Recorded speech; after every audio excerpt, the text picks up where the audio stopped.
welcome back once again, David.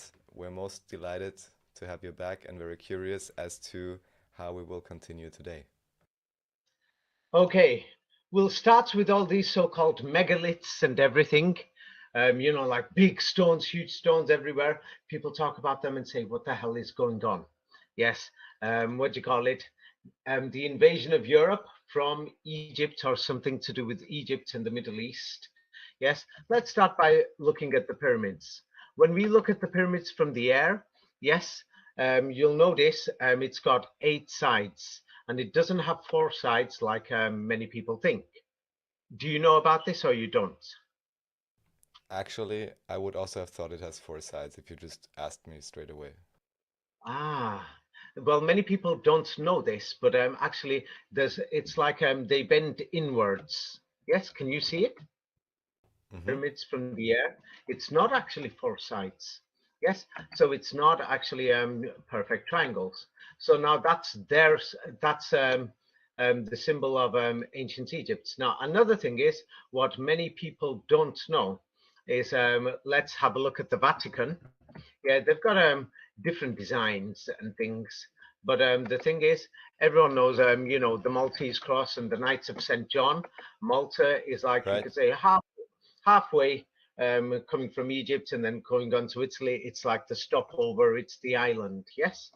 And then when you see the cross, the Knights of St. John, what do you see? Well, I would The also eight. say, yes, it's also eight sides in the Maltese cross. Yeah, this one I'm familiar with. Yes. So that's the first thing. The thing is, it's a connection, and the thing is, the Maltese cross and the pyramids they're linked together. So it's like they've put this symbol there. It's because they know what it is. It's important for them. It's their symbolism, and the thing is, they are the same people who built these buildings.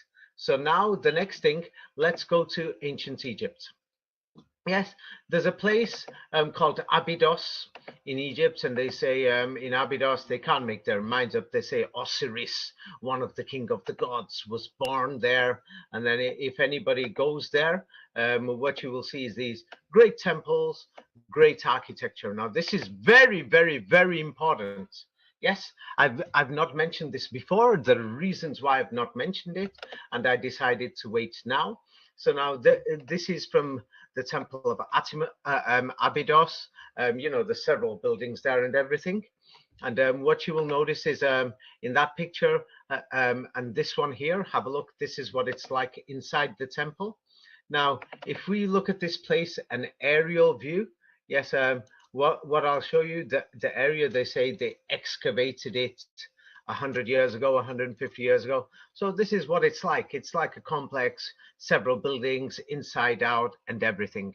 Yes, but you will notice that the thing is, whoever built this place mysteriously built it like underground. So some of the facilities, like the Temple of Satan or Seti the First, how they will pronounce it, or Seth. Notice the name, Seth, short for Satan. Yes. And you do know that SETI also is the name for the Search for Extraterrestrial Intelligence program, right? uh, yes, of course I know. Yes, it's a good name. I like it. They're looking for Satan. Well, Well, anyway, have a look at this. This is supposed to be a temple. Is this actually? Who in the hell is going to build something underground like that, below the ground level? And then many people who've not been to Egypt don't know the terrain properly. This temple is basically in the middle of nowhere. Yes, all complex. And then you can actually see that I've been to these places. Some of them are in the middle of nowhere, and there's a lot of mining going on even right now in these areas. Yes, that you'll see these hills without grass, without trees or anything like in the background. So you can see this. So now the thing is, what many people don't realize is because they don't investigate. So I just call them a bunch of jokers or losers. They'll say things, there's, what do you call it? Hundreds, thousands, maybe even millions of posts online saying, "Wow, look at this, look at that, it's so amazing." You know what I mean? And what we will notice in Abydos, yes, many people are going to say, hey, have you not seen this? This is confirmation. This place, these people knew about the future. It's amazing. They'll point this out. It's part of the temple, and I'm not sure. I think they've got a duplicate in London museums, Paris museums, and other museums. And they'll say, look, we can actually see maybe a helicopter here, maybe a plane here, maybe a tank here. Can you see it? Yes, I'm familiar with some of those. Mhm.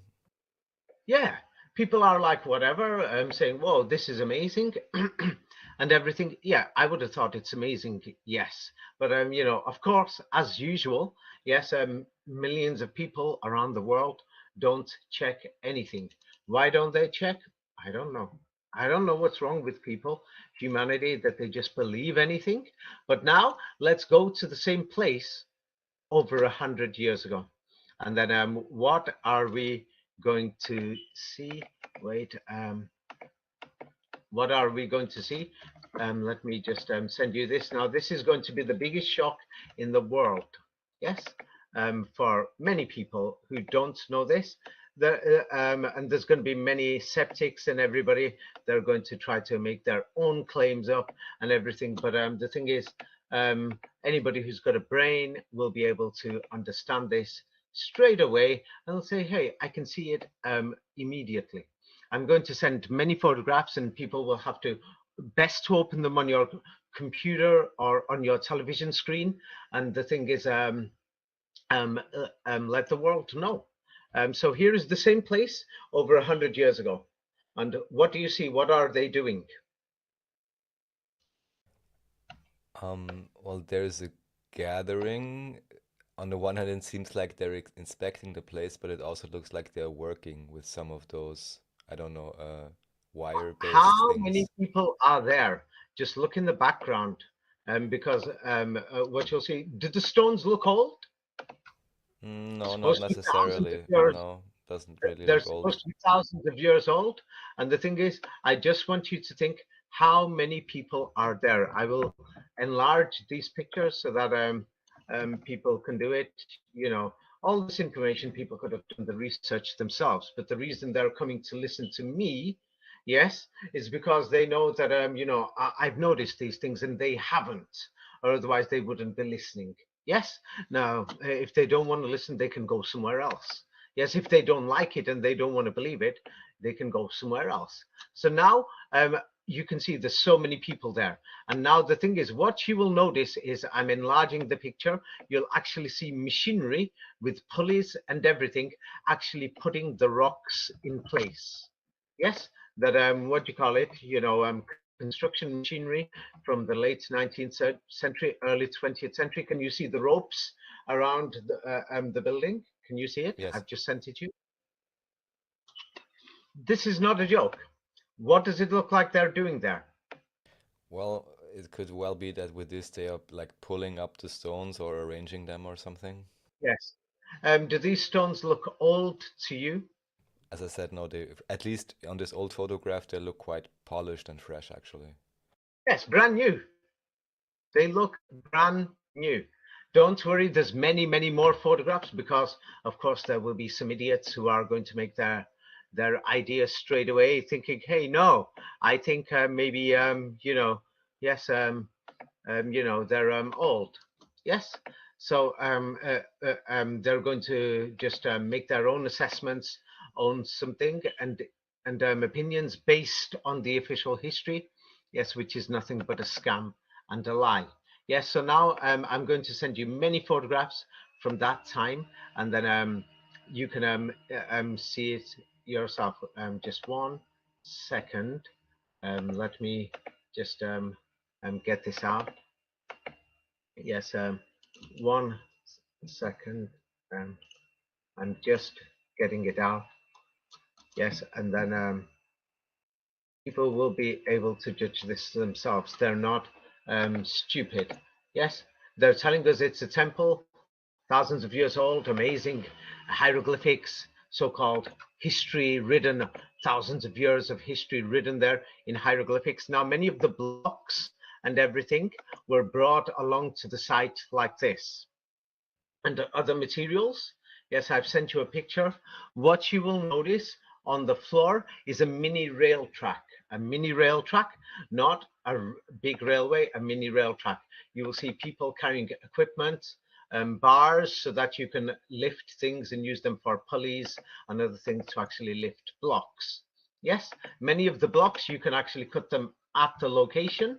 Other items you can bring from other places, and you can actually carve the blocks in that site. And what you will see is that they're actually building the full location. Yes, they're actually building the full location, and they're moving stones and blocks around. And the thing is, I've just sent you a picture, and the people in the pictures, they're actually slaves, people from England, France, Italy, America, Australia, from these European empires. They went there. At the same time, they were forcing children to go into mining in Europe. And what you could see, can you see? People are carrying things there to, maybe the soil or the earth. Can you see things there? Yeah. People are carrying it. Can you see it? Now, I will explain to you why a country like Egypt is poor compared to, let's say, Australia or the United States. Because in Australia and the United States, they spent a lot more time actually building the roads, building buildings, building houses. But over there in Egypt, it was such a big project. They built hundreds and hundreds of sites and everything, these mega Oh places my God. that So you're they, saying the people there have to have poor living standards because all the money went into forging history with the it wasn't buildings, just money, we're talking construction about the projects. labor. Right, The right. labor Hmm. because the amount of time that you're going to spend, let's say, building a building for a school or building a building for houses, homes. Yeah, the thing is, they've taken them to the middle of nowhere, like the Nevada desert or the deserts in Australia, in the middle of nowhere, and they're forcing them to come here, and they've just got them as slaves. Work, work, work. You understand? They did this for 50 years to 100 years, so it's not a joke. Many people have never studied colonialism. Yes, so half of these countries that we're looking around at, they were building useless things, and they used them to do mining for free and then bring the materials back to Europe and America. So, So that's why Europe and America is beautiful, Western Europe especially, and um, North America and these other places. So we should be grateful. Yes, because a lot goes down to these people, which we are unaware of. And also, we should be grateful today that the people in the past, even in Europe and America, they suffered a lot. They went through a lot, separating children, everything, and they forced them to work. And these people built the streets, the roads, and many other things. And the thing is, we've got a better life today. So we should be grateful, and we should always remember them too. Yes, and we should teach it to future generations. But anyway, they're working, and don't worry, I've got many pictures to show. Have a look at this one. You can clearly see that they're actually working, and you'll see their European master and some man who's going to be the local translator. And in this picture, what you'll notice is that there's mega ropes, and they're actually moving a megalith. They're actually carrying and moving a megalith. I've enlarged it now so that you will see that, what do you call it, the logs are under the megalith. And can you see how many people are lifting it? hmm hmm Can you see it? So yeah. they're putting this in position. Today, you'll see great temples there. Now, you will say, how does Egyptology, how does it make money? Right, when you're going there, you're going to buy a luggage, you're going to buy clothes. It keeps this global economy for the rich amongst themselves, to keep things going. So the clothes, the suitcase, then you're going to buy the flight ticket, you'll get on the plane, and the plane company will make money, and even with the fake stories of how much oil or something they're using for the plane. So all Right. this money, they'll say an oil surcharge. Then you're going to the airport, taxi or car. You're paying money. You're just paying out money. Then what do you call it? Yes, yeah, you pay a ridiculous price for a cup of coffee at the airport. Well, I don't drink tea or coffee, but it's because people complain. They said it to me. Or me, if I did drink it, I wouldn't even notice the price. I only notice because people say, coffee price, have you not seen it? And I turn around and think, what are they on about? I say, why do they drink tea or coffee? I don't drink tea or coffee. Yes. So the thing is, then you arrive over there, and the local economy, they're making money at the airports, the taxis, or you buy the local SIM card, internet, telephone calls. Back in the days, you had to pay telephone calls, which were a lot, 10 times higher compared to a mobile phone. Oh yeah. And when you used to travel, if you were like me traveling 30 years ago, then you would know. Yes, and from your hotel room, But room then service. just briefly, because first I thought about entrance fees to different sites and so on, which of course you mentioned Oh, even no, they have that's this small. Stonehenge, but just now, just realizing this may even just be the smallest part because I mean Oh, that every is a very small part. Shall I tell you how the money is divided? Thomas Cook is like, for example, in Egypt, you can't understand this unless if you actually read the full book. So many people are saying, hey, what are my lectures about? They're actually about my books. And some people, it's like some people have said, why won't he declare, what do you call it, some parts of the Bible to be the word of God, some parts of the Talmud to be the word of God, or some parts of the Quran to be the word of God? I'm sorry, I'm actually investigating history, and I'm not looking for followers or anybody to follow me or anybody to think I'm a saint. I'm not a perfect person. I'm like everybody else. I've just done some investigations. I found lies in history. It's like, look at this, they're moving megaliths, and then they're going to tell you at this site also, they're going to tell you these stones, they weigh mega, mega, mega, mega tons. Oh, yes. But then we've got 1 ton, by the way, depending on the amount of granite, sometimes it could be 100 kilos. But then 100 kilos is like a meter square. Many people really don't know these things. Mhm. But anyway, the thing is, So that's just how they use. or just what one thing I wanted to mention about entrance fees and so on. Of course, it's an important part, but I'm just considering every country, of course, is beautiful to visit, but Yeah. how important would it be for many people to go to Egypt or whatever, or maybe just to go to one country in Northern Africa and not need to see everyone? Because today, every country they have their heritage sites, and it's like for many people, it's a big For reason me, to go somewhere. okay, So just okay, okay. I will tell you. Um, for me, the heritage sites are beautiful, but then I do something else. It's like, for example, if I'm going to go to Iran, then for me, I'm going to watch movies, dramas, learn the language, learn a bit about the history, think of the beauty of the women. Yes, when you're younger, I'm giving you an example. Think of what type of food they eat. I'll want to know the locations. What's the cities like? It's like for me, it's a totally different ball game. It's like if I'm in Egypt, Cairo, I think is one of the most amazing 24-hour cities in the world. It's more crazy than New York, except without the drinking and the nightclubs. But the thing is, it's just like crazy. I just think it's amazing. So I like going there because it's 24 hours. Whereas Paris, when it's non-weekend, it's like it's dead on a Monday night or mhm. Tuesday night, Wednesday night, Thursday night. I think, is that it? It's like it's dead after 6, 7, 8 o'clock. Yeah, you can walk around in many areas and it's dead. So the thing is, for me, when you're traveling, I like it to be, like 24 hours, things to do. Go out, it's exciting. The warmth, Right. the noise of the cars, the noise of the people, learning a bit of the local language and everything. Tokyo is another 24-hour city that's amazing. So is New York, and so is Osaka. Osaka in Japan, that's another one. Shanghai is practically dead on weekdays after 7, 8, 9 o'clock. I mean, when I say dead after 7, 8, 9 o'clock, I mean maybe a few bars and things, but the whole city is not lively at Hmm. 3 a.m. on a Monday night or 5 a.m. Egypt, it's just crazy. Midan Tahrir, they call it. Cairo is just crazy. I'm not joking to you. It's somewhere that if you can, in Midan Tahrir, yeah, there's Ramses Hilton there.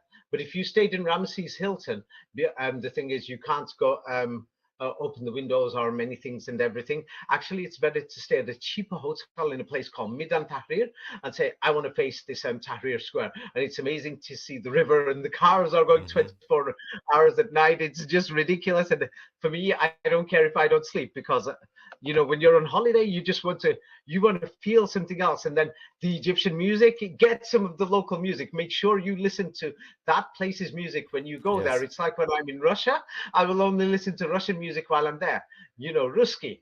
Yes, if I'm there, if I'm in Czech Republic, I'll listen to Czech Republic music. If I'm in Bulgaria, it's like I'll listen to Bulgarian music. Like, for example, there is Akobia Taksero di la Reka. If I'm in Serbia, there's the Sandra Africa.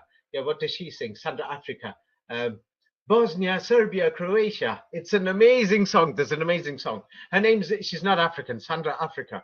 Yeah, so something like that. So it's like, it's amazing. If I'm in Germany, I'll listen to Das alles ist Deutschland, or I don't know. It's not what Germans will like, but because I'm in another country, it's like I want to hear the language, I want to hear the music. Yes, and I'll think, hey, I'll listen to watch a few German dramas or movies, even if the, you know, just to get the feeling before I go there. If I'm going to Taiwan, yeah, I'll watch PZ Yingshonga, PZ Yingshong. Yes, and the drama and get the feeling before I go there. If I'm going to Korea, South Korea, I love their version of Boys Over Flowers. It's so amazing, Gujun Pure and things like that. So you just get the flavor and going there. But anyway, more money. How do they make more money? So now then there's the hotel fees, then there's the restaurants and everything, because those are dependent on the tourist industry.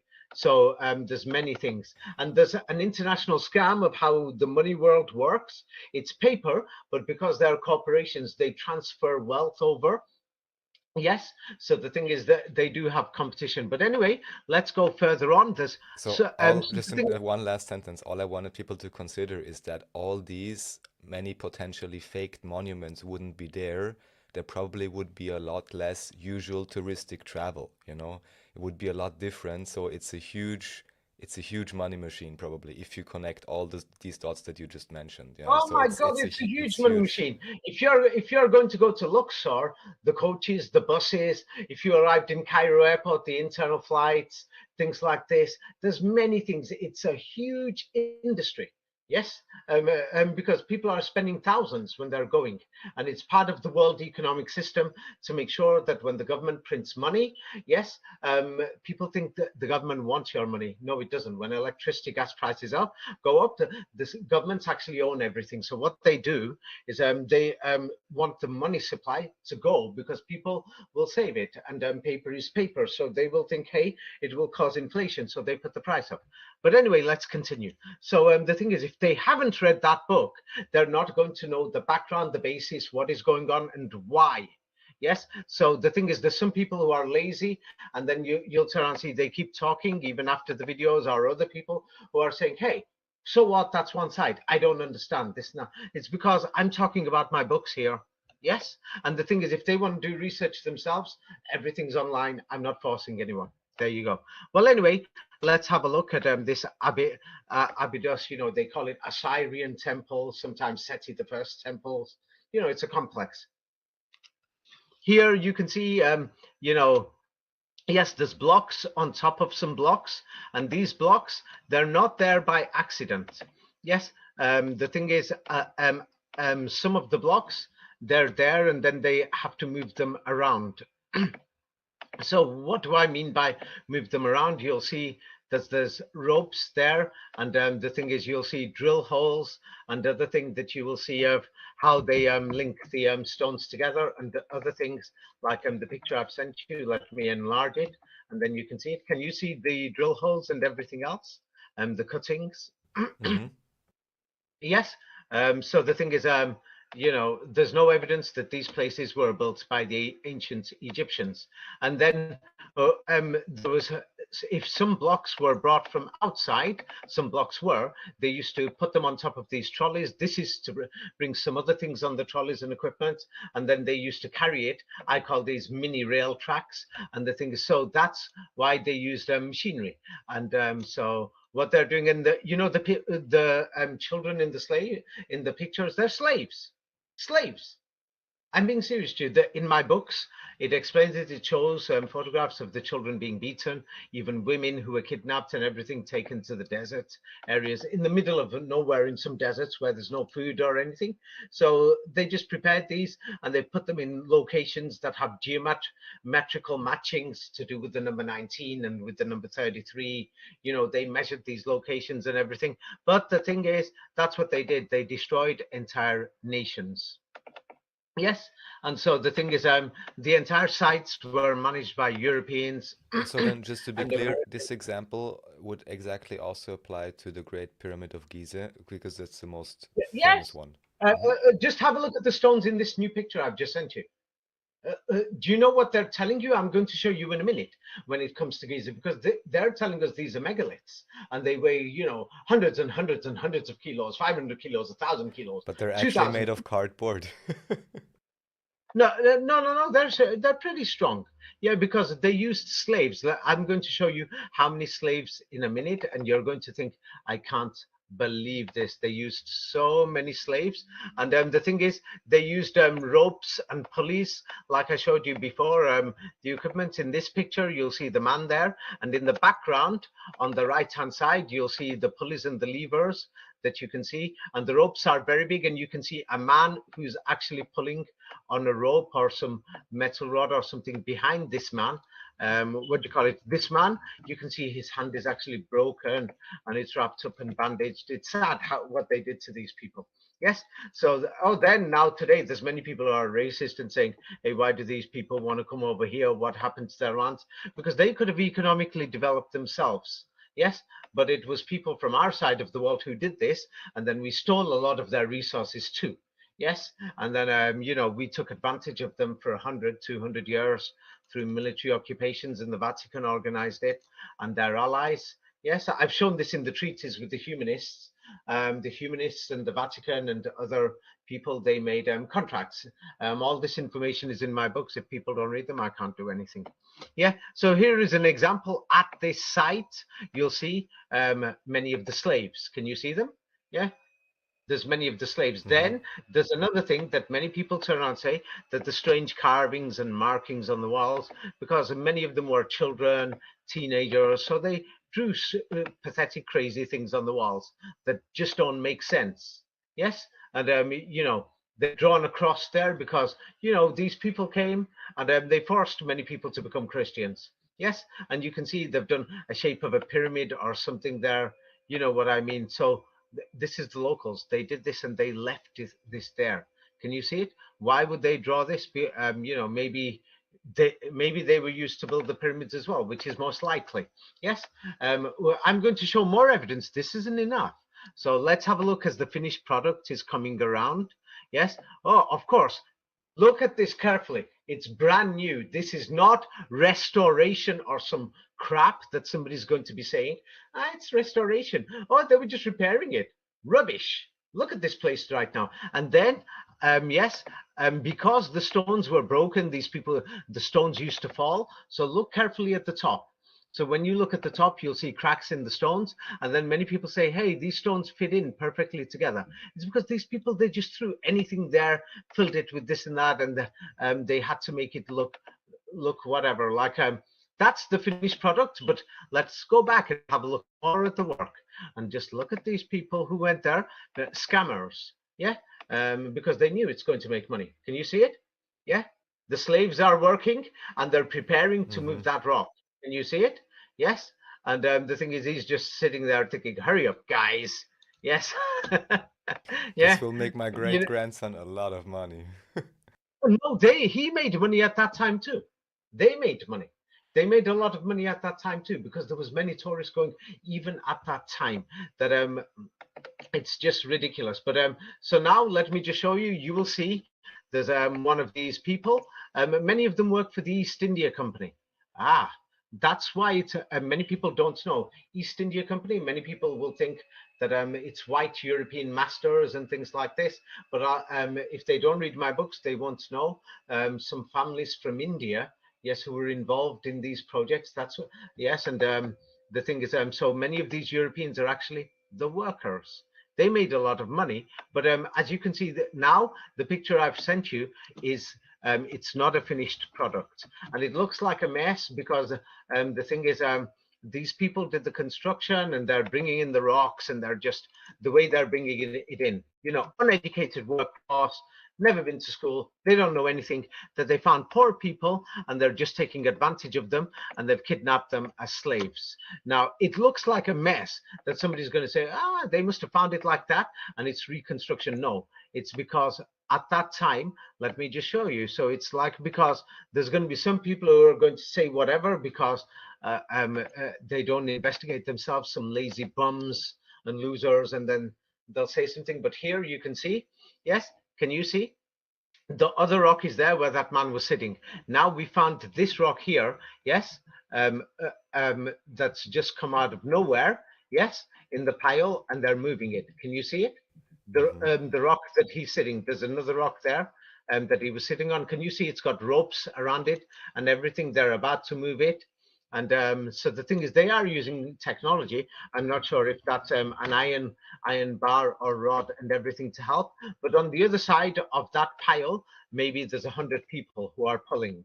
We don't know. All And right. then there's pulleys that are linked. Now, some people will say, "How do you know these things, David?" Yeah, it's because like I said before, there's one video I shared with you before, but the thing is, I've done charity work in the Middle East, and the thing is that many places they don't have proper regulations, and so because they don't have proper regulations, so construction work is a lot different, and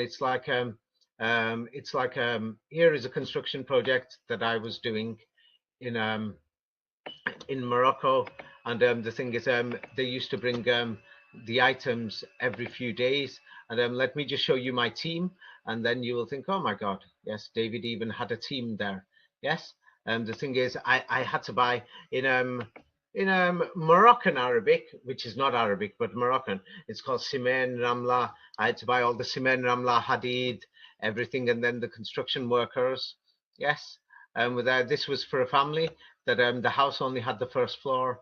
I paid for it to get the other two floors done. But let me just find photographs of the workforce. And the thing is, these people, they'll work 12 hours. So that, and they work very hard. Let me just find photographs of the workforce that you'll see that they've got a bit more modern clothes, but what do you call it? Yes, it doesn't seem to have changed that much in 100 years compared to the construction workforce, let's say in Europe or England. So because many people have never been involved in construction, they don't have a clue. So if they don't have a clue, yeah, it's not good to invent something because people seem to assume that all over the world that construction is the same in Europe, same like in let's say in Vietnam or in Peru or in Mexico or in Argentina and other things. Here is they're bringing stones to mix with the cement and everything to make it look like big blocks. And the thing is, let me just find the workforce pictures because the thing is that family was very poor. Half of them were living outside, like in metal building cages. So the thing is, oh, somebody's going to say this is from David's workforce this year. This year I did a different construction project in that same area in Morocco. This is a totally different project. There's actually, you can see that they've got different clothes on. The faces of the workers are different because there's some idiots there who just want to criticize me and say, David didn't give any charity. David didn't do anything. I'm not showing off or anything. I'm just showing, hey, I did this construction work. Yeah, I paid for it. I helped some poor people. Ah, yes. So the purpose, I told many people, yes, don't follow me. If you want to become a better person, go and help people, help the poor outside Europe and America, Australia, Japan, Korea, outside Hong Kong, outside Malaysia. Half the world is poor. Yes, things like this, so they need our help. Yes, not just our prayers. They actually need action. So the thing is, um, you know, the thing is, and the wooden logs to actually lift blocks and everything, they don't use wooden logs for floorboards over there. Sometimes they use them for the roofs or actually to lift things and other things. So I've got used to it. I've seen it myself and the kind of dangerous work they do. And the thing is, because they're desperate for money. So things like that. So I've seen it myself. So the thing is, I know what the people are capable of. Well, when these colonial empires were there, the East India Company, I'll go through it next time, yes, was not actually British or British Empire, how people will assume. But anyway, it's clear we can see, yes, let's go back. these huge blocks or huge megaliths. And what you will notice is that some of them look broken or something. And then even in the broken, that you'll see they found another block and they fitted it on exactly. And people will say, wow, this is amazing. No, it's nothing to do with amazing. It's because the thing is, what do you call it? Somehow they linked it together, these workers and the finished product. Let me show an example of what the finished products look like. That people are just going to say, David, that's megaliths, but it's not megaliths. Here's part of it. So if you went there, you'll say, how did they get these blocks together? It looks amazing. Just look at this. Somebody's going to think it's megaliths. How did they get one block to another, connected, everything? This is just so amazing. Wake up, guys. Why don't you just do a bit of research yourself? Yes? Yeah. And if you don't like my research, don't watch. Just don't watch. That's it. It's simple as. Yes? Simple as. And so the thing is, well, anyway, let me show. There's other blocks that as you go higher, the blocks get smaller. You notice in that picture. Yes. And so what do you see there? Here you'll see the workers taking along. Yes, you'll see the blocks piled up. They're taking it under through there into the site. Yes, and there's like some mini rail, whatever. And it's like the thing is, yeah, they're getting the job done. It looks like a mess, but it's not a mess. I've done these type of construction projects. So there, I've enlarged it, and you'll see on the right-hand side, it's like it's a brand new block. And they're taking it inside and it's left at the door. It's like unfinished work. You can see the big ropes there, everything. They're actually working. You see? Yes? They're actually building the site. It's clear they built this site. They're building it. Yes? Of course, they're going to tell you, oh, no, we found it like this and everything. So now that same place, here is another picture. Maybe it's from the same day or a different day. This is from above. So the thing is, as you could see, there's a lot of machinery equipment there and everything, ropes, police chains to lift the heavy things, you can see. So they've got police chains, everything, and they're getting it done. And as you can see, the blocks are brand new. So maybe the project took 10 years, 20 years, 30 years, God knows. Yes. So, but as you can see, it's clear they built this place. Yes, but oh no. Yes, there's going to be some wabbit season. No, wabbit season. Yeah, there's going to be the people there like Bugs Bunny who are just going to come out and they're just going to say anything that they want. Yes, and they'll say, no, they found it like that. No, so they'll show, it's like when you just open up Wikipedia, maybe they'll show you something like this, and they'll say Osirian Central Hall, and they'll say, we just found it like this. That's because many people won't look for the full history. Why did these Oh, people I'm have just these realizing photographs? now it's also convenient because we can find it. It looks maybe kind of, how should I say, not perfectly straight and so on. But then the reason is not because you had all these unskilled laborers just doing whatever, but because it's thousands of years old. That's actually a perfect match. Yeah, what a joke. Don't go. You can pull the brains of all these, brainwashed people. Yes, actually, it's a good idea. These people are smart. Yeah, that's why people fall for all these religions and everything. So in Egypt, they've got all these slaves and they've messed it up. And we've got all these gospels that are coming from Egypt. We've got all these Muslim history books known as Hadith coming from Egypt. They're killing people there. They've turned them into slaves. And somebody's trying to turn around and tell me, oh no, these manuscripts are historical. Yeah, and these manuscripts say ridiculous things about Christianity and about Islam, and many of them are like perverted documents. The Talmud, which was like arranged in Egypt as well. Yes, and then it came to Italy. Many people say it's got some of these things that nobody even wants to talk about. Why doesn't anybody think, these same people, they changed the entire country. They left it poor. Egypt is one of the most poorest countries. It's not even like like people imagine Turkey to be poor. I'm telling you, it's so poor you won't believe it. People imagine Mexico to be poor. I'm telling you, Egypt. Yes. So now let me just show you what they will say, these historians. In the same place, what are they going to say? Read this. Yeah, people believe it. this Osiren or whatever, Abydos, consists of large square rose granite pillars, most of which are completely void of any carvings or inscriptions. It's brand new, guys.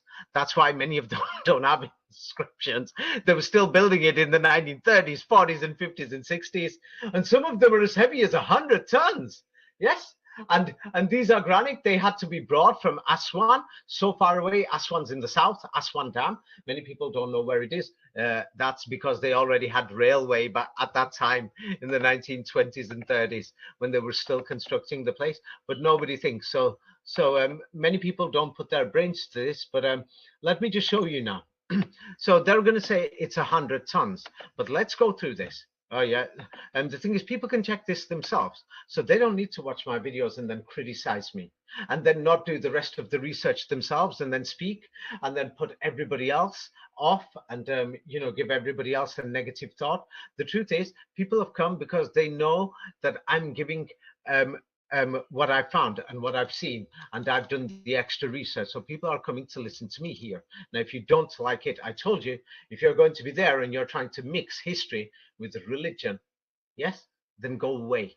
If you're going to try to mix it with because you're an evangelical Christian or something, or you're some newborn Muslim or something, or something, and you'll say it contradicts my Buddhist history, or what David is saying does not agree with the Hindu scriptures or something, please go away. Go away. Nobody's asking you to come. You understand? No one's asking you to listen to me. You're not looking at this information. You can search for it yourself.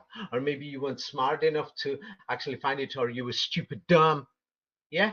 You've actually come because you want to see the information I'm going to present. Yes? And it's already there. You can look for it yourself. So why are you coming? Yes? So now here is 1 ton. Yes? What do you call it? It's like 900 kilos. Now, what many people don't imagine, yes, is that let's go through granite. Yes. So the thing is, they tell you lies about granite. How big is 1 ton of granite?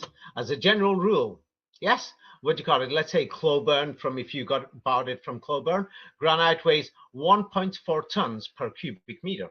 Do you know how big is a cubic meter? It's very big. Mm-hmm. Yeah, like the big blocks, along the bottom of the pyramid, in the bottom 10 floors. That's it. And what is it? It weighs 179 kilos. That's if the average man, let's say, it weighs 60 kilos or something, or 40 kilos or something, you don't need many men to lift it. You see? So the story of the pyramids, and then you've got modern machinery, the modern rail, the modern pulleys, the modern chains, everything and other things. Yes, so it's not very difficult to build the pyramids. So now the thing So is, just to depending be on clear, where. 1.4 US tons would still be over a ton in kilogram, but still, if you have, 10, 15 people doing it, it would still be manageable, I guess. There is another thing. So that's why, because what they don't tell you, I only mentioned Cloburn granite. There's many different types of granite. So depending, it's like in some granite places, some granite has 95 kilos. What do you call it? Black slabs of what do you call it? Granite within a square meter, and the single could weigh 180 or something. So it depends on the content. Now, just because somebody has told you, yeah, oh, this one has got so much granite inside it, it doesn't mean it's true. You see? Hmm. There is no evidence that these blocks that they're telling us in Yeah, South it's like with America, the gold in Fort Knox and so on. If you don't check it out in detail and drill in, you know, you never know what it is. there's nothing there probably. You know what I mean? Yes. Gold has no value anymore to for the financial system. Yeah, for the jewelry trade and other things it has. Well, here's a picture from England, and the thing is, while they were using people as slaves over there, yes, in England they were actually using the people to build the country. Yes, and then they brought other materials, and here you can see that like many city walls that we're seeing, that we're seeing these castle walls. Some of them are fakes. They're not ancient. They've just built them out of nowhere. That what you can see, it's the same kind of construction thing. And what many people don't notice is you'll say, how the hell did people do it in them days? In them days, yeah, people weren't so lazy. They were desperate, and they used slavery in England too. So what you'll see in the middle of this place is about 10 floors high, 10 stories high. It's not a small place. 10 floors high. Look how high that guy is. There's not a rope or anything there. He's carving out the walls. You see? So when they made these fake places like Petra, for instance, you know, the Sam Gerrans, and another liar who's trying to say it's something, you know, trying to say, oh, Mecca's over here. It's some ancient historical site. You know, these liars can say whatever they want. To me, I just call them a liar to declare something like that and say this is actually an ancient, where the ancient prophet Muhammad was here in ancient Arabia. Well, anyway, let's have a look at the finished products again. So now what you can see is that you're told these temples are ancient. Then you are told, yes, these hieroglyphics are ancient. This is what they're telling you. Since when? Since when? You understand? And then you expect me to believe it. And then here is a picture, I'm not sure, I think 1950s or 60s. So as you can see, at that time there was less tourists. Look at this man there. Yes, he was probably one of the workers doing the last finishing touches. Have a look at the carvings. They look brand new. Look at this ancient Egyptian hieroglyphic things. They look brand new. Yes? Can you see it? I've sent you another picture. It's brand new. And what are people going to say? I had a big problem with Muslims last week on my Facebook. Many Muslims from Egypt and everywhere. I had to block them. They were like, you know, attacking me and many things, and saying, "Hey, this is our history. It proves what do you call it? Yes, the Prophet Moses, this, that." Hey, the historical evidence shows that they falsified a lot of the things in Egypt. Yes, some of the hieroglyphics are actually older, but they're not ancient. They're from the Middle Ages. Some of the things Professor Fomenko pointed out. And a lot of it is just like blatant forgery for money. So now the thing is, inside this Seti's temple, or Satan's temple, Satan's temple. Let's have a look at this Satan's temple. So I put this in my book and showed, but there's, of course, people are saying they're reconstructing. One, the temple isn't there in the first place. Two, they've just built it. Three, these people have got bowls and they're just decorating the place. Yes, we'll go through the decorations and you're going to think, oh my God, I can't believe it. And as you'll see, I think that you'll see their colonial masters. Yeah, you'll see, what do you call it, somebody who's watching there, he's got a shirt, whereas everybody else is wearing that white fabric. You won't understand what this white fabric is, yeah, because some people are going to be there saying, why are they wearing white clothes? Maybe it's historical, maybe it's this, it's that. No, it's not. There's something else going on. I've explained this in my book, The Mud Flood. It will divert, so I'm not going to go there right now. Yes, why were they wearing white especially? So anyway, they're decorating the place, and then there's many other photos of in many of these hallways and rooms in these buildings, that all you can see that what do you call it, they've brought in the tables, they've brought in the paint and other things to do the carvings and decorate the walls. Can you see it? Yes. So This can you almost see it? looks Not like a only that, workshop, actually. Yeah. yeah, they're working on the walls. Yes, they're working on the walls. They're not writing books. And have a look. Yes, because many of these men, because don't forget, in them days you had to stay at these locations. You can see the stone in the background. You can even see there's a table covered that one of these colonial workers, he was living with his wife and his children. They were rich for that time. They're not working. They're traveling. They're having a good time. Other people in Europe and whatever are struggling. So now back to Satan's temple, where Osiris was born. Satan, Seti the First. Yes. Oh, this history is so true. Now look at this place, the finished products. Can you see it? And as you will notice, if you look carefully, yes, many people think, oh, they're amazing hieroglyphics. But the moment you look more carefully, you can see the fraud, that because they had these Bedouins from the desert, slaves, the slaves did the work. The peasants How dare they rebel and protest? We shall deal with them immediately. Just look at the wall carefully. I've enlarged it. Can you see? Many of them are just repeats. Can you see it? Hmm. It's because they thought, we got to fill the space. Hurry up, peasant, slave, hurry up. Give him a few beatings, lashes. So what they did is, can you But see, what they this just repeat. finally would explain is the strange disjointedness of the development of perspective in art. Because I always looked at these and I was like, why is it just like this 2D style? Like, how, it never made sense to me in terms of the development of art. And this explains it, of course, if they just Yeah, used whatever template to forge a supposedly yeah, and ancient culture. yeah, to fill the walls. Now look at the bottom. So at the bottom you can see, hey, they've just repeated, copy, repeat, nothing. And for a bit in the middle, so that the tourists will come, they'll say, there's an ancient story here. This is the story of the gods. And the gods came Yeah, down and upon especially earth. if they made some mistakes, or like you said, they were just quickly finishing it. Maybe it didn't even make any sense, but later on you can Yes, make up anything you yes, want. Yeah, yes. yeah. Is it Raphael? I'll tell you. It's like what do you call it? I remember when we were in high school saying, "Hey, that girl's not playing ball. We brought her a Valentine's card. We gave her flowers. We did everything. Let's see what scam we're going to do." Like the movies. It's like these, American dramas and the movies. That's what it's like. Like Back to the Future. Marty McFly is planning with George, saying, "Hey, George, how are you going to brainwash Lorraine? Hey, George," saying, "Did you ask her to go to the enchantment and do the sea dance? Hey, George, do your hair, do this. Hey, send the flowers, make sure it's there on time." You got to do things. So now let me just show you. So here's the middle section. What they've done, somebody's going to say, "Oh my God, they must have had some ancient bug there. Look on the left-hand side." They'll say maybe that's like some robot like R2D2 from Star Wars. Oh, they had these kind of alien things. Oh, they had this, they had that. And they had this and that. Grow up. People should just grow up. They've invented half these things, and a lot of the symbols actually resemble Arabic. Yes, but of course it's in a land where where Arabic is the language and the alphabet. So what do you expect?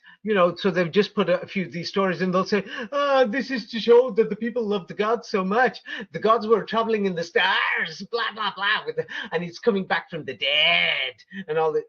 Ha! Come on. It's just fake. But It's just what garbage. I just have to point out, I mean, I was aware for a long time that mainstream Egyptology is a fake and a scam, or yeah, is a racket basically. However, with this, you have to consider not only in mainstream, but in a huge array of so-called alternative media and research and so Yes. on, they It's all it's all come a back to the pyramids and are like, oh, look at this and look at that. And maybe yeah. all of that work Look at is these based on megaliths. a How could forgery. they have moved this? How could they have done this? These people have no brains. And then, I've said a few things. People who haven't read my books are coming on and saying, "Oh, David's done this, David's done that." Get lost. I told you, stop watching my videos. You're only coming because you want to know something. And of course, because they're so dumb, some of these people, I haven't finished writing all my books. I'm still making more videos because there's more information. So some of these people, yeah, they'll say, "Hey, David mentioned Egypt before. Why didn't he mention it before?" It's because maybe I couldn't fit the information in. You can't fit it in 2 hours. You can't do it in some of these books, the number of pages. I can't do everything at the same time.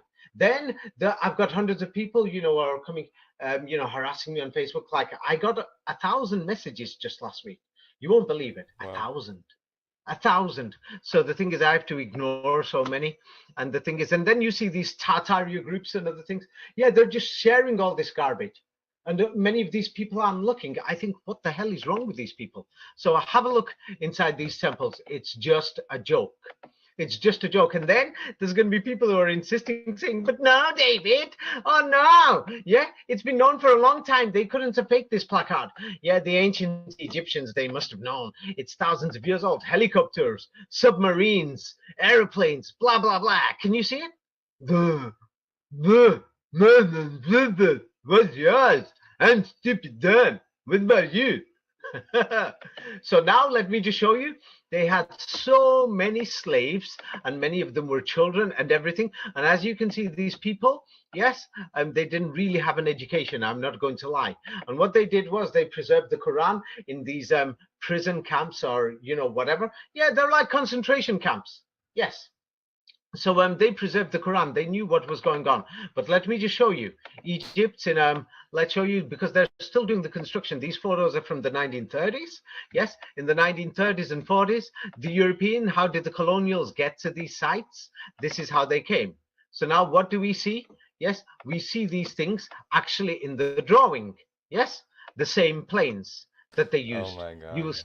Oh my God. yeah. Oh, wait. Yes. Yes. It's because what they saw. And then the thing is, many people think helicopters were used, in the 1960s and 70s. No, they weren't. I put it there. They were even used in World War II. Yes. So the thing is, they'll say, we got a helicopter here, guys. Yes. Are you beginning to see now? Yes. Yeah. Hmm. Yeah. Oh, in case I got this ready today because I know there's going to be some evil people or monkeys. I call them evil because they're so lazy they won't do research themselves. And the thing is, I wrote my books, and then they're going to say he's promoting his books. Write your own, or don't come and listen to mine. Oh, you're coming because I'm saying something important, and I pointed something out that you couldn't find because you were stupid, dumb, or lazy, which is a fact. Well, anyway, the thing is, people can go and check this out themselves. Yes, I'm enlarging it because some of these dummies, I call it, yes, are so lazy and everything. Yes, and the thing is, yes, there were actually helicopters used in World War II in the 1940s. Yes, so and in the 1940s, they were still building these sites. The British occupation didn't leave at the time.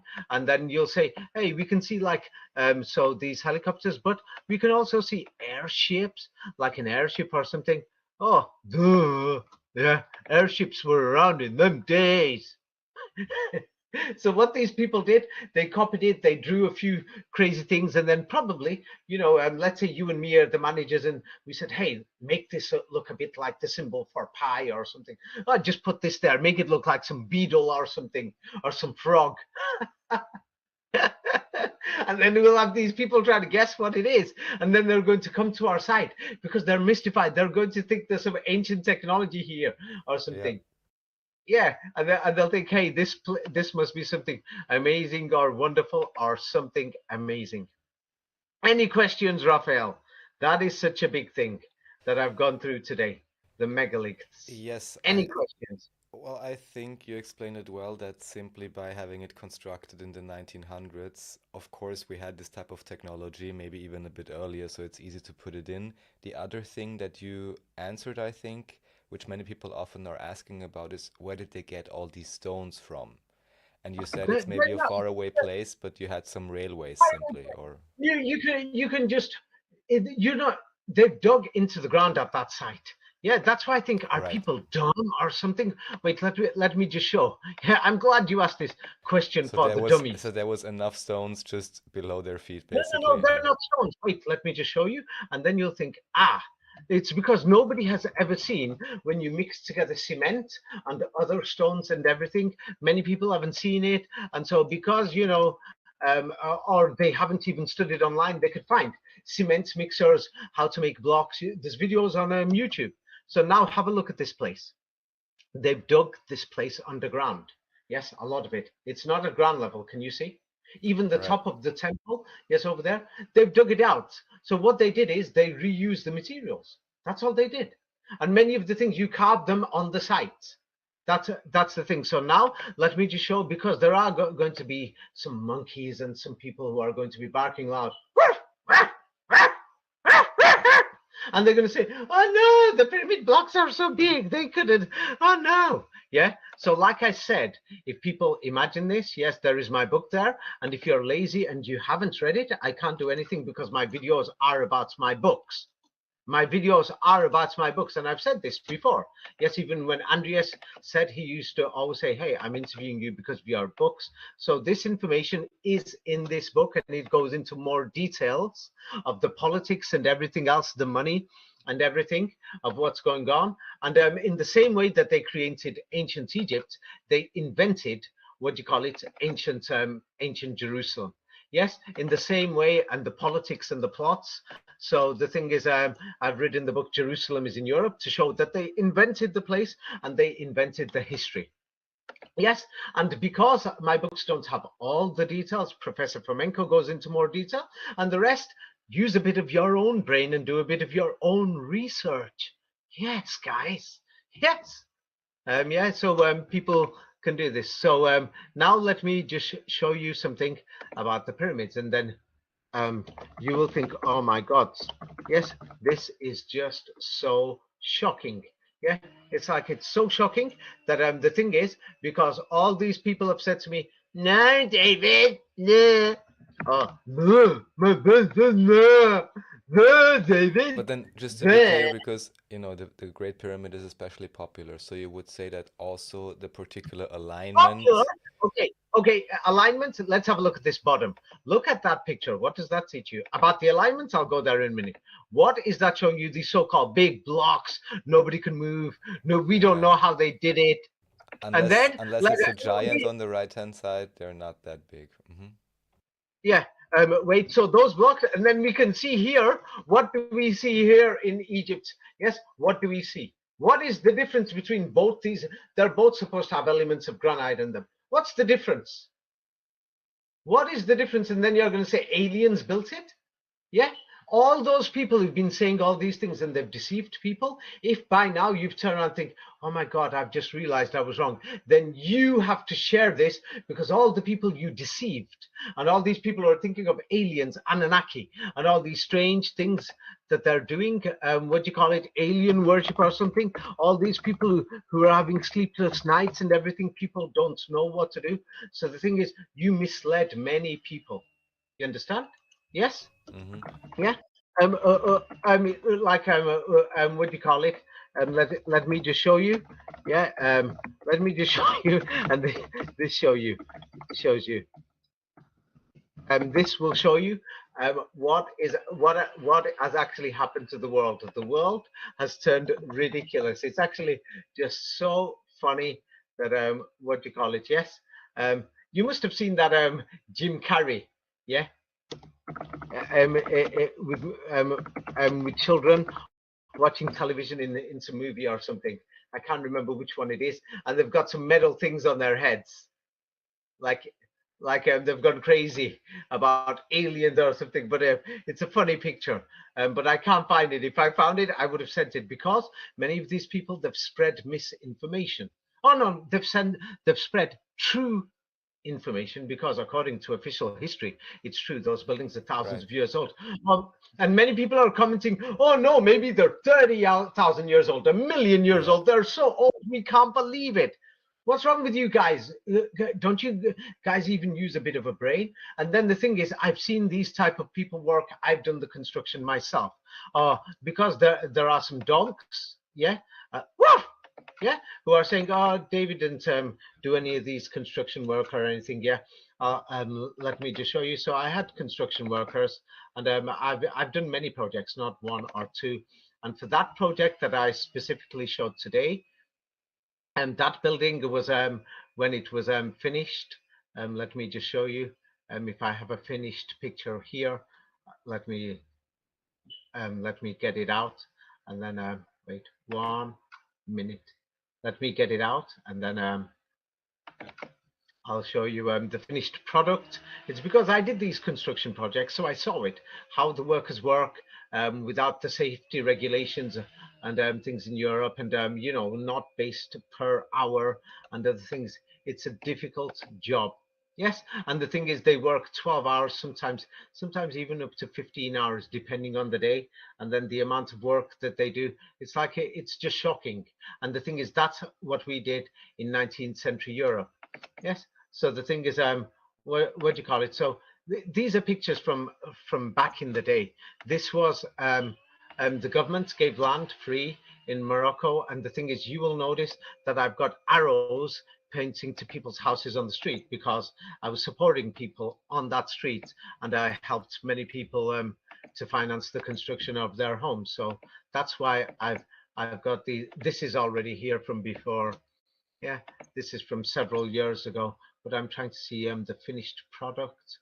Yeah, the finished product of that building.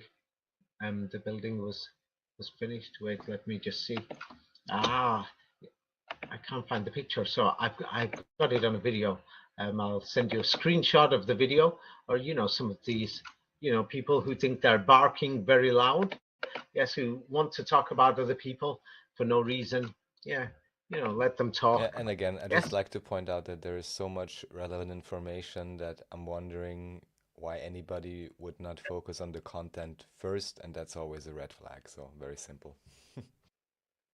It's what the world is like. Yes, the world is like that. Yeah, I just call people, pathetic. Yeah, people are pathetic, but what can you do? Yes. So here, yes, the thing is, this building, yes, this building was, yeah, as you'll see, this is from a video. I've taken a screenshot. Yeah, and it's because I've opened up the video. Yes, you can see it's from my screen. It's a video. I've just taken a screenshot. This building, I finished it 2019, just up to 2020, and the family was poor. Half the family was living outside, so I finished off 2 floors. I arrived and I just helped them. So the thing is, that was the building. Let me see. I've got more pictures of this building. Yeah, because I made many videos. I stayed there at the time while the construction was happening. Yeah, I stayed there. It was, some of the best times in my life. Yeah, you know what I mean. So yeah, things that I like. Well, anyway, that's enough. Yeah, so now there is a very big question. Many people insist that ancient Egypt is actually America. But what we have to actually think is the British, they're in Australia, the British were in China, the British were in India, the British were in Canada. Yes, but who were the British? Yes, when the British got invaded by William of Orange, another fake character, in 1688. At that time, mysteriously, the Turks and the Russians invaded Vienna. This story is in my book, The Last Crusade. Yes, the thing is, but at that time, the East India Company funded the invasion of Britain. Yes, Indian shareholders. Many people seem to think it's European, but that's another long story. But the thing is, if ancient Egypt, if part of it was America, or if it is America, now we have another problem. It's because I saw there are idiots who don't do proper research, and they're just going to say something like, for example, they'll say, David pointed out the coins have got Arabic. Yes, the coins are everywhere. David pointed out the swords have got Arabic. And they're saying, it's flimsy. It's not enough. Yeah, fair point. Good point.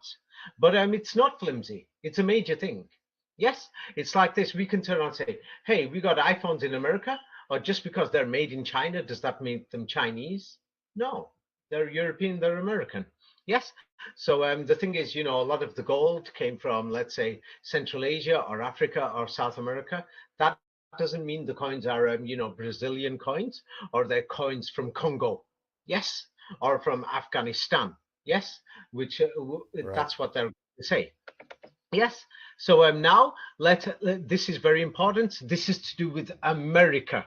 Now people will say, why is he talking about this if it's to do with America? Yes, it's because I don't want to um, I don't want anybody to be misled. So let's go through this. So now the thing is, let's have a look at Europe during the Middle Ages and the Renaissance. There's Crusades. They've given the dates: 13th century, happening in France. Yeah, the Vatican invades France. Wait a minute, aren't the Crusades supposed to be fighting these desert people and things like this? No, Pope Innocent, he wasn't innocent. He's just invaded France. Yes. Now, the thing is, the history of the popes are a lie. Now, the thing is, it's very important. People won't understand the Crusades unless if they really have a look at Professor Anatoly Fomenko's work. Now, I support Anatoly Fomenko's work in the fact that he's shown that the history is a lie. He's tried to do history reconstruction based on the documents that these fake historians have written, and he's wrote question marks. He's not fixed it. He's not said this is exactly what's happened. He said this is what they have written down. Like, for example, when he turns around and shows that this certain incident happened here, and at the same time, they wrote down in their documents, let's say Middle Ages documents, and then they're pretending it's happened thousands of years ago, and they said, hey, this comet went past, or there was the conjunction of these planets. So based on these calculations, we've got a few dates of when that document was written. That doesn't actually mean that event happened then. Fomenko actually says these things, but no, some people are trying to say he's fixed history. He hasn't. He's left question marks. What he's done is similar to what I'm doing, saying, hey, this history doesn't make sense. We can see that they made many of these buildings in Egypt from the Middle Ages and the Renaissance, and then they changed a lot of things. Some of the hieroglyphics are old, some of them they've updated it, some of them are totally fake, and then there's fake translation. So he's pointed these things out, and I don't see that he's done anything wrong. So now the book The Last Crusade goes through this in more detail. If you haven't read it, it's because I'm giving interviews about my books. Yes. So now there is somebody who's going to say, hey, he's promoting his books. What do you want me to do? Promote my bathroom? You know what I mean? Of course, I'm going to promote my books. So some people will say some dumb, crazy things. So it's in that book, and also the book Skull and Bones, to show what the Vatican did. And the Vatican came from the Middle East. Of course, they're going to come. Europe was beautiful. Yes, but you know, many historians say no. The other side of the world was beautiful, and Europe wasn't. But they're lying. So let's have a look. So now all over Europe, let's have a look at Bohemia. For no reason, the whole of Europe was invaded. We're talking about Bavaria, Czech Republic, the Hussites, you know, Slovakia, Austria, Switzerland. There's crusades happening there. Yeah, it's because they weren't Christian. They were forced into it. Yes. So let's have a look. When people say Spanish Inquisition, they gave the name on purpose. They want you to think of Spain. No, it wasn't in Spain. It was in the United States. It was in Canada. It was in Mexico. Yes, it was in Peru. It was in Uruguay. It was in Paraguay. It was in Argentina. It was in Chile. So you have to look at this globally. So the Spanish Inquisition, yes, was in Holland in the 16th, 17th century. They're just chopping heads, burning people alive, killing people, saying, hey, you must obey the Son of God. Yes, or you must obey the God himself. And the Vatican declared, you know, the Pope declared that he was God. So the thing is, you know, there was inquisitions in Holland, inquisitions in England, inquisitions in Germany. There were invasions, regular crusades. Yes, many people are not aware of these things, but you know, I've done these screenshots. They can check Wikipedia. Inquisitions in Germany, everyone knows this. West Germany, in Rhineland, 13th century. Yeah, they were still happening in the 16th, 18th century. You know, this is official history. They can't hide it because there's too much history there. All these skulls and bones in churches. Yes, you know, when the Vatican armies killed them, they just buried them in the churches. Yes, so it was normal practice to have crusades against the Holy Roman Empire every year. We're talking for 500 years or 1,000 years. The Pope. Yes, you know, your dad was doing all whether of this. this history is exactly right or not, it is the template for what they then said was the Romans against the barbarians, right? Where they say they Ah, fought yes, every they call them summer. barbarians. Yeah, they called them animals. Europeans were animals, the Middle East was civilized, and Christianity came from there. Whereas the truth is, they were the barbarians. They were just attacking Europe. They invaded, they've taken over. This is why we have the global New World Order. Yes. And so the thing is, let's go through more of this. And for example, so as they took over, I mentioned the Farhan family, the Farnese or the Firaun. So that's why in Germany, as they took over, they set up these barons or these rich people, or they're actually called Farhan. Yeah, Farhan, you can see. In modern German, you will pronounce it Freiran, Freiran, Freiran, or What? Farhan. Are you serious? Freiherr. This comes from Ferran. Yeah, the word Führer means pharaoh. Yeah, yeah, no, Führer. because Frei, no, what there are two differences because Freiherr or Baron. So Freiherr would be the same as a Baron, but you say Freiherr Yes, also refers to I will Farhan. explain to you how Okay. it works. It's like when somebody says, you know, Ben Joseph in Israel, or Ben Yusuf in Morocco, or or Petrovna or Petrovna in Russia, or when you say what do you call it? You will say von Joseph in Hmm. Germany or Van Joseph in Holland. So it shows that this has the original Arabic language, original Arabic roots.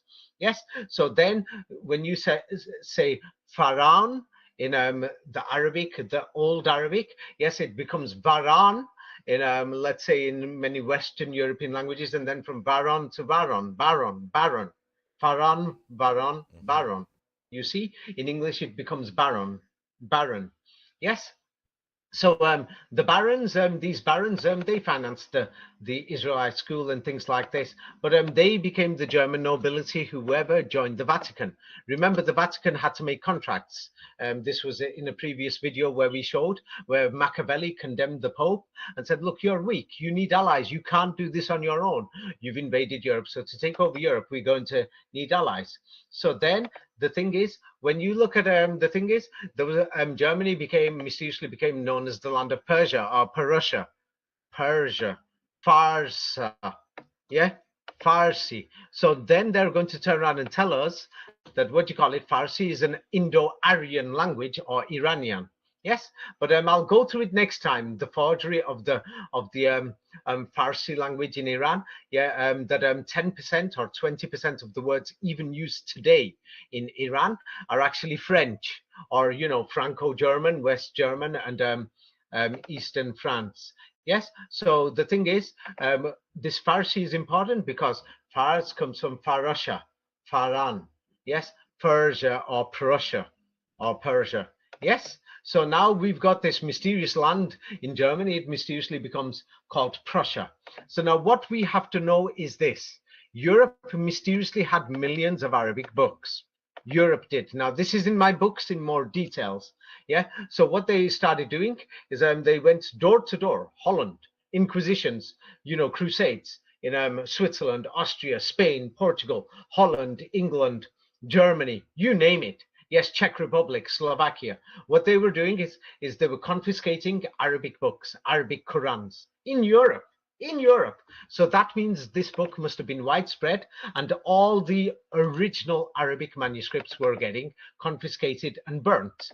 And then as we get to, they're going to say it's the 15th century, 16th century, but it's more like the 18th, 19th century, because that's when we can see people crossing the border over from Spain to Morocco, European Spaniards. Yes, that at the fall of Spain, they burnt 1 million books just in the final city called Granada. Yes, this is in my books, and people will find it. Yes. So the thing is, now what's this got to do with America and ancient Egypt? So then there is more. So what they tell us is some other stupid story. There was an empire of the Mongols. Yes, and the Mongol Empire ruled half of Europe, or they were invading Germany, going down to Italy, invading the Balkans, and they were everywhere. Their empires were temporarily here and there. That they ruled eventually. That map is from the 13th century. They eventually took over India. They took over Egypt. They took over many of the lands. But what we know is that Mongolia is a fake. That we can't even find it. That even in the early 20th century, Ulaanbaatar looks like the people have just arrived. Wooden huts as the Russians. Yes, turn it into a settlement, and there's not even today. There's not enough population. So what they tell us is that in Europe they had millions of Arabic manuscripts, but they say they're not European, or they came from Baghdad or somewhere pathetic like this. They say more than half were from Europe. Yes, they say sometimes, but other historians, they try to say it came from Baghdad mixed with Farsi or Persian or Persian or Prussian. So they're claiming that this old Farsi documents, when you have a look at it, it's like 80% Arabic. Yeah, so it's not even Persian. So they're telling us some garbage story. Yes, 1 million Mongols, 1 million. they seem to have marched or walked from Mongolia. Do you know how far that is, guys? It's not even the distance Napoleon marched to Moscow, the fake history that they've said, but start coming and walking from these, from these deserts of Mongolia. We're talking deserts here, yes, and you're coming from the cold deserts, minus 50 degrees on all this for several months of the year, and they're just coming, and they're going to say 13th century, they sacked Baghdad, they burnt it. That's why we can't find any evidence of this Arabic civilization over there, apart from a few fake things that they've got there. So they're going to say these Mongols came, they sacked it, they burnt all the libraries, thousands or millions of books and everything. But anyway, so now let's come back to Europe. So now on the other side of the world, there's no Mongols, but the Vatican's walked in. Same thing, skulls and bones, they buried people arrived. Here, just in the last city in Europe where they were still using Arabic, they claim it's the 15th century, but it's more like 18th century. Yes, when we see that people are saying we can't understand what happened, there's mud floods and something is wrong. Yes, people won't understand this if they don't read my book Mud Flood, that there is something wrong with the 18th or 19th century. Yes, and the thing is, there's something wrong that they can find it in the Mud Flood book, and there is something wrong. I go through the entire century in the book. Napoleon did not exist.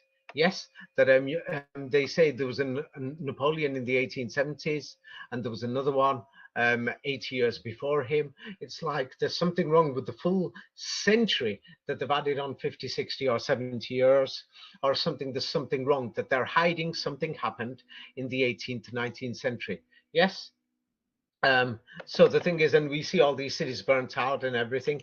But anyway, so the thing is, what the hell are they doing that they're burning 1 million Arabic books? Then they're going around door to door, and they're doing this throughout America. Yes, Arabic books were getting banned in America. America? Why would the Arabic books be already there if Columbus didn't discover it around the same time, 1492? Yeah, similar dates.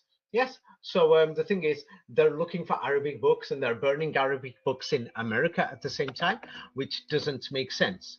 So now the thing is, what we will find is that there's something strange. Let's go through this, because there's many printed books after they burnt the originals.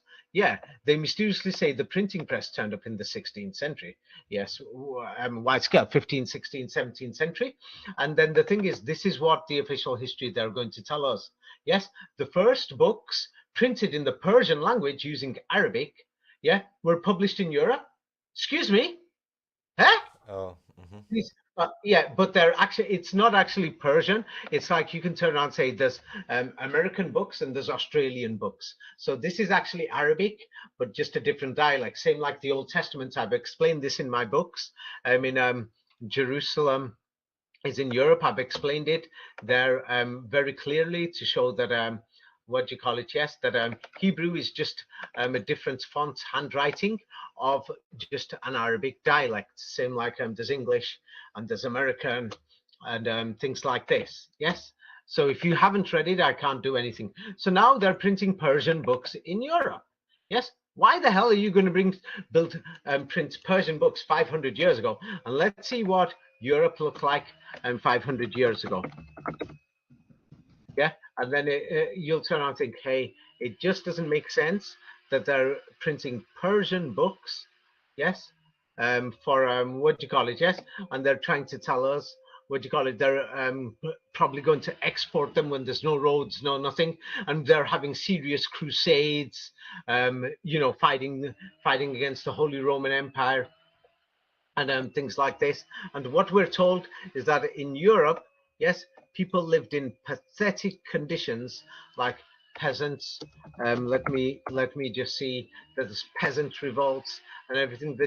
Europe's just the history that they tell us, that it's like poor, it's a joke, like the pictures that we're seeing in Egypt and things like this. What do you call it? Let me just find it, and then 15th century, because people have to actually think of this, or otherwise they're not going to be able to imagine it. Why the hell are you going to be printing Persian books in Europe? Yes, when people in Europe are living in huts and all this thing made of straw and everything. these things are actually in my books, but let me see to describe it. So the people in Europe are actually living like this, and they're trying to tell us, what do you call it, that in the 15th century they're printing Persian books in Arabic books, you could say, but they're burnt the originals. What's going on here? More like they're printing forgeries. Yes. So now there is another thing. So when you turn around and say, what are these millions of pages of Persian books doing in Europe? Millions of pages. And in America, by the way, I'll go through this in a minute. There's millions of pages of Persian and Arabic books, Arabic basically, in Europe and America, and not in the Middle East. People don't know this. Forget the coins. So now they say some of these manuscripts may have been purchased in Iran, but in Europe they were printed. So they claim that they came from the originals. Why will you go in the 15th century and go and buy these Arabic manuscripts to Iran and Saudi Arabia and Egypt when you're burning them in Europe? Does that make sense to you? No, only in the way you described, yeah. It's very strange. Yeah, it doesn't make sense. So now the thing is, Persia was Prussia. Prussia, Persia. They've just changed the spelling, and they're telling us, oh, no, no, no, these manuscripts came from the Middle East. They actually came from Germany. Mm-hmm. Germany and Europa was Araba, Arabia Europa, like I explained this in previous videos. Yes, so now let's go through this a bit more. And then do you know what they're exactly going to tell us in official history? So let's see, what do they exactly say? So in Europe, when the printing press came, at that time, printing presses were producing millions of pages of books in Latin, and they were translated from Greek, yes, Hebrew, Arabic, and other classical languages like Hebrew, Arabic, Persian, Farsi, and all this. Now, Hebrew, my books explains it. It's just Arabic, different fonts, handwriting, and many of them are actually not even a different font. It's exactly the same. The majority are actually in the Arabic font. Yes, and the Greek manuscripts, we can't find the originals. They say that these documents that were allegedly in Greek were actually in Arabic, because they turn around and say that, they claim it was originally, what do you call it? Yes, Greek. Yeah, because they will say it's in Arabic. Yes, but they will say it's Greek. What they will turn around and say, what do you call it? The Arabs translated Greek manuscripts from thousands of years ago. That's what they will say. And then they will say these same Arabic manuscripts from Arabic were then translated into Latin. Yes, but they printed these Latin Arabic ones too. But no, no, no, no, no. They brought these Arabic manuscripts from the Middle East, but the European Arabic manuscripts, they're burning millions of them in the same century. Does that make sense Mm-hmm. to you? And then they'll say, oh, they're Greek manuscripts, but wait a minute. They're not Greek. They're actually in Arabic writing, which they claim came from ancient Greece thousands of years ago. You see? And then when we go through it, yeah, it doesn't make sense. Yes, the actual history. Yes, let's see what they will say. The first book in Arabic was published in Italian town, the Farnese. And but during those times, Arabic and Farsi were published in Venice, Rome, Vienna. What the hell's going on? Usually books that merchants and missionaries could make use of. Oh yeah, they're invading Germany at the time. There's crusades all over Europe. And then do you know what they were saying? They're saying, yeah, they had printing machines in the Muslim world, yes, in the 15th century, but those books were managed by Greeks, Armenians, and Jewish community, and they printed books in their own language, but with the Arabic alphabet, which doesn't make sense. The entire history is just a fraud and a lie. Yes, and then they're saying, what do you call it? At the bottom, two lines, they're saying, what do you call it? European books, you can't exactly sell them. They only allowed you to sell a few books in Arabic, Farsi, and Turkish. Well, Turkish was 80% Arabic at that time anyway, so it wasn't Turkish. It's same like saying American is 80% English. Yeah, Australian is 80% English, so it's actually Arabic with the Arabic handwriting and everything. They were published in Europe.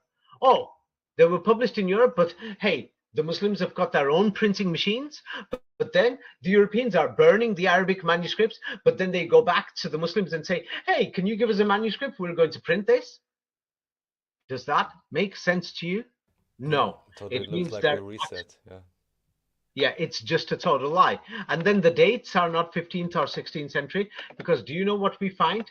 That even until the 17th century, 17th, 18th century, Arabic was still the global international language, and it was particularly popular in Europe. Yes, that they were printing millions of pages in Europe in Arabic, and people could read and write in Arabic. We're talking the middle and the upper class. That what you call it, Latin had not taken over, and they're translating these Arabic manuscripts into Latin. They call it Farsi or Turkish or whatever. Yes, yeah, and everybody knows this. It's common knowledge. Let me just show you that up until the 17th, 18th century, yes, European interest in the pursuit of the Arabic language, where it was like a major thing. Yes, Arabic was a major thing. So we're going through it, and then what they turn around and say, what do you call it? So the European languages only took over. We can't find people speaking English before the 18th, 19th century, or French or Italian or anything. That all these manuscripts in Italian and things, they're forgeries, they're printed after the 18th century. So the thing is, then they say the evolution of Arabic writing during European influence. It's like Arabic was already in Europe. And in previous videos, we showed that nobody speaks this classical Arabic in the Middle East at all. Even today, they learn it in school. It's a second language, like we learn French in England, and German and Spanish is a second and third language. Arabic is not their language. Arabic came from Europe. The evidence shows that we've got millions of pages of manuscripts in Europe and America, and they don't seem to have them in the Middle East. Yes, and then the thing is, then there is the other strange thing. Yeah, they did have some printing, but only a few printing things in the Middle East. And then people are asking, why were there no printing presses in the Middle East until 4 centuries after Europe? We're talking no proper ones until the 19th century. Yes, printing of Arabic and all these things. Yes. So the thing is, why did Europe have these millions of European Arabic books? It just doesn't make sense. That the thing is, they say that the Muslims had them, but it's a lie, because the thing is, when we go, that even the local people, they're asking questions. Yes, Arabic printing started only 200 years ago in Syria. Yes, Arabic language, and the people couldn't speak it. Yes, and the basic printing we're talking, it's like same like you're going to open your own mobile phone, factory in your city. It's like it just doesn't make sense. And then another thing is, you can't find it in the Middle East. You will find throughout Europe and America, people have got millions of pages of Arabic manuscripts in museums and collections in Europe and America. It just doesn't make sense that you can go to Morocco and say, how many of these ancient manuscripts do you have? You don't have them. Or Sudan. And we did this in the previous two videos, the fake history of Africa. They put these manuscripts there because they didn't have them in these African countries, Morocco, Mali, Mauritania. Yes, and all these other places, they don't have them. So now let's go to the United States. This is going to be very shocking, because people are asking, what is the history of the United States? Yes, people have asked, and they said, David, you haven't gone through it. It's not just coins. We're talking millions of pages of books. People are studying this language like we study English in school because we speak English here. They studied Arabic in Europe because they spoke the classical Arabic, the language of the Quran. It was not just normal Arabic. So now what I'm going to go through this now. It just doesn't make sense. Here, the University of Victoria, Macpherson Library in America, it doesn't make sense that they've got these Arabic manuscripts, Quran manuscripts and other things, and all these other things, that are supposed to be, 1,000 years old or many centuries old in America, in the University of Victoria, Macpherson Library. I've mentioned six here. Now, Indiana University, 53 manuscripts. Yes, and it just doesn't make sense in Arabic. Yes, we're not going to find so many when we go through all these hundreds of cities throughout the Middle East. I'm not just talking about the big places like Fez or Casablanca or Algiers or Oran or Tunis, or like the 10, 20 big cities in the Middle East. Let's go through the United States. This is so shocking. Cleveland Museum. Yeah, 86 manuscripts, Islamic Arabic manuscripts. What the hell are they doing there? Yes, Yeah, can you see it? Many of these manuscripts, they call them leaves because they're leaf books made of leaves and codexes. Los Angeles County Museum of Art, yes, has got 250 codexes of manuscripts in Arabic. What the hell is going on here? And what we know is, if anybody reads my book, The Mud Flood, is Los Angeles earthquake. The city was wiped out, apart from a few buildings. Yes, yeah, 1905. Yes, so it just doesn't make sense. When did they get these manuscripts, hundreds of them, and everything? It just doesn't make sense. You know about the Los Angeles earthquake? Yes or no? Yes, I know that yes. there have been many, but this particular one, I only know that the location and so on in the soil there is very strange by itself or very Yeah, unstable, supposedly. yeah. Well, here we'll show you a bit of an aerial view. It's in my book Mudflood. If you haven't read it, you're not going to understand that half these cities that I'm talking about were destroyed. If you don't read that book, you won't know. I can't do anything, and don't try and figure things out, calculating it in your head. Yes, or read Flamenco's books, or do extra research, many hours. I've made it short and easy. It's in the book, The Mudflood. So what the hell is 250 codices of Arabic things doing in this Los Angeles County Museum? What is it doing there? Yes, and they're going to say they found it in the Middle East. Yeah, in the Middle East, we can't find it ourselves. Walter's Museum, I forgot where Walter's Museum is. I've just sent it to you now. Walter's Museum has 168 manuscripts. Yes, the thing is, what are these Arabic manuscripts doing there? Are they actually from the Middle East, or are they actually American manuscripts? Walter's Museum is in Maryland, Baltimore. What is it doing there in the middle of nowhere? You see, it just doesn't make sense. They're from the ninth century through to the 19th century. Yeah, what are they doing here? Yes, yeah. So now let's go through more. Yes, I'm starting from the small museums. I'm going to get to the big ones. It's shocking. University of Pennsylvania. Yes, what do you call it? 70 codices and 54 volumes. Do you know how big a volume it's, yes, 54 volumes of Arabic texts and 15 volumes of Persian text, which is Arabic anyway. What the hell are these volumes of doing there of Arabic manuscripts in the University of Pennsylvania in their museum or their library? What the hell is it doing there? How did it get there? Why are there? Or somebody's going to say he's talking about Arabic. Yes, and the thing is, the thing is, they're not Vietnamese manuscripts. Why are they not, what do you call it, Italian manuscripts? Why are they not Slavic manuscripts? Why are they not Uzbek manuscripts? Why are they not ancient Swedish manuscripts? Why are they not Germanic manuscripts? Why are they not, what do you call it, ancient Spanish manuscripts? Why are they not ancient Angolan manuscripts, ancient manuscripts from Nigeria? I'm not trying to push an Arabic or Islamic agenda here. We're finding these millions of pages of Arabic manuscripts in Europe and America, which does not make sense. Yes, they're just going to say we picked it up from the Middle East. Same like they're saying, oh, these pyramids and all these other buildings, all these hundreds and hundreds of ancient temples and everything, they're ancient. Oh yeah. So now Brown University, yes, has got what do you call it, 40 Quran manuscripts and 168 other manuscripts, over 200 Quran manuscripts. Oh, the database has got 200 Quran manuscripts and what do you call it, from the 9th to the 16th century, all Middle Ages. Does this make sense? 200 Quran manuscripts. I won't find 200 Quran manuscripts from the 9th century in Casablanca. Casablanca is a big Islamic city in the Middle East. What the hell? And if we go to Baghdad, they're going to say there isn't anything here. The Mongols burnt it. Huh? Wait a minute. Can you explain this, Raphael? No. It means that they're American manuscripts. By the way, Brown University is in Rhode Island. Yes, in the United States. Yes, and do you know what is Rhode Island?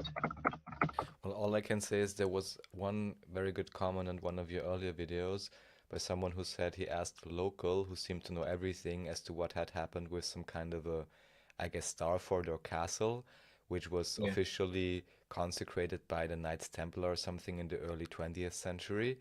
And then this guy told him, well, actually, before, quote unquote, the Muslims were here. So, yeah, also Yes. pointing And towards who this were the idea. Muslims? Yes, that's wait, I'll go through this and explain, because many people think it's from the Middle East. I'm not pushing the Middle East. Rhode Island is actually New England. Yes, it's one of the first colonies or something. And then they tell you these people were like they were brought on ships, and the Puritans, and then other things. And I'll have to go through that next time and show that even on his sword was Arabic. There were actually people from England, Northern Europe, and many people who were already there.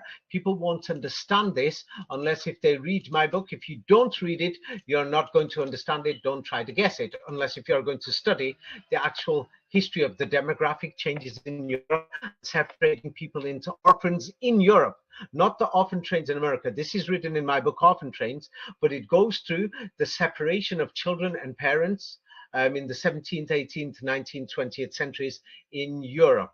Yes, and in America, how they separated children. So when they turn around and say it was an Islamic civilization, it was white European, white American, and their civilization, not from the Middle East. So these manuscripts are there. We're talking in Rhode Island, in Brown University. Let's go through it again. In many of these Middle Eastern places, in the majority, we're not going to find 200 manuscripts from the 9th to the 16th century. Well, what are they going to say? All these people, they had so much money that they managed to buy all these manuscripts. The Muslims were handing over. They were just handing over, saying, "Hey, take it, don't worry, yeah, pay cash." So now I'm going to go and go to the next point, and you'll see the number of manuscripts increases as we check in many other places. Now, what is this? The American National Library of Medicine. Yeah, they've got 300 Persian Arabic manuscripts. Oh, by the way, of course, they've got more. The amount of manuscripts that they're going to declare, they've got more hidden because they don't want you to know. And of course, they're going to show the worst ones to show that the world was backwards in them days. And they'll say, look at this. And what do you call it? Yes, it was backwards and we improved it. No, it wasn't. They've hidden the old ones. And the National Library the National Library of Medicine for the United States. It's a very important library. Yes. And what do you call it? Shall I show you? It's the world's largest biomedical library, etc., etc. And the thing is, it just doesn't make sense. We've got 300. Their oldest manuscripts are all Arabic. Yes. The thing is, and they'll say we got the knowledge from this Arabic civilization. And the thing is, they're going to say, oh yeah, we found it in the deserts. These people running around in the deserts, they had nothing to do, and we took it from them in the colonial times. Let me just show you. Yes, and they're just going to sell you some strange story, desert nomad Arabs.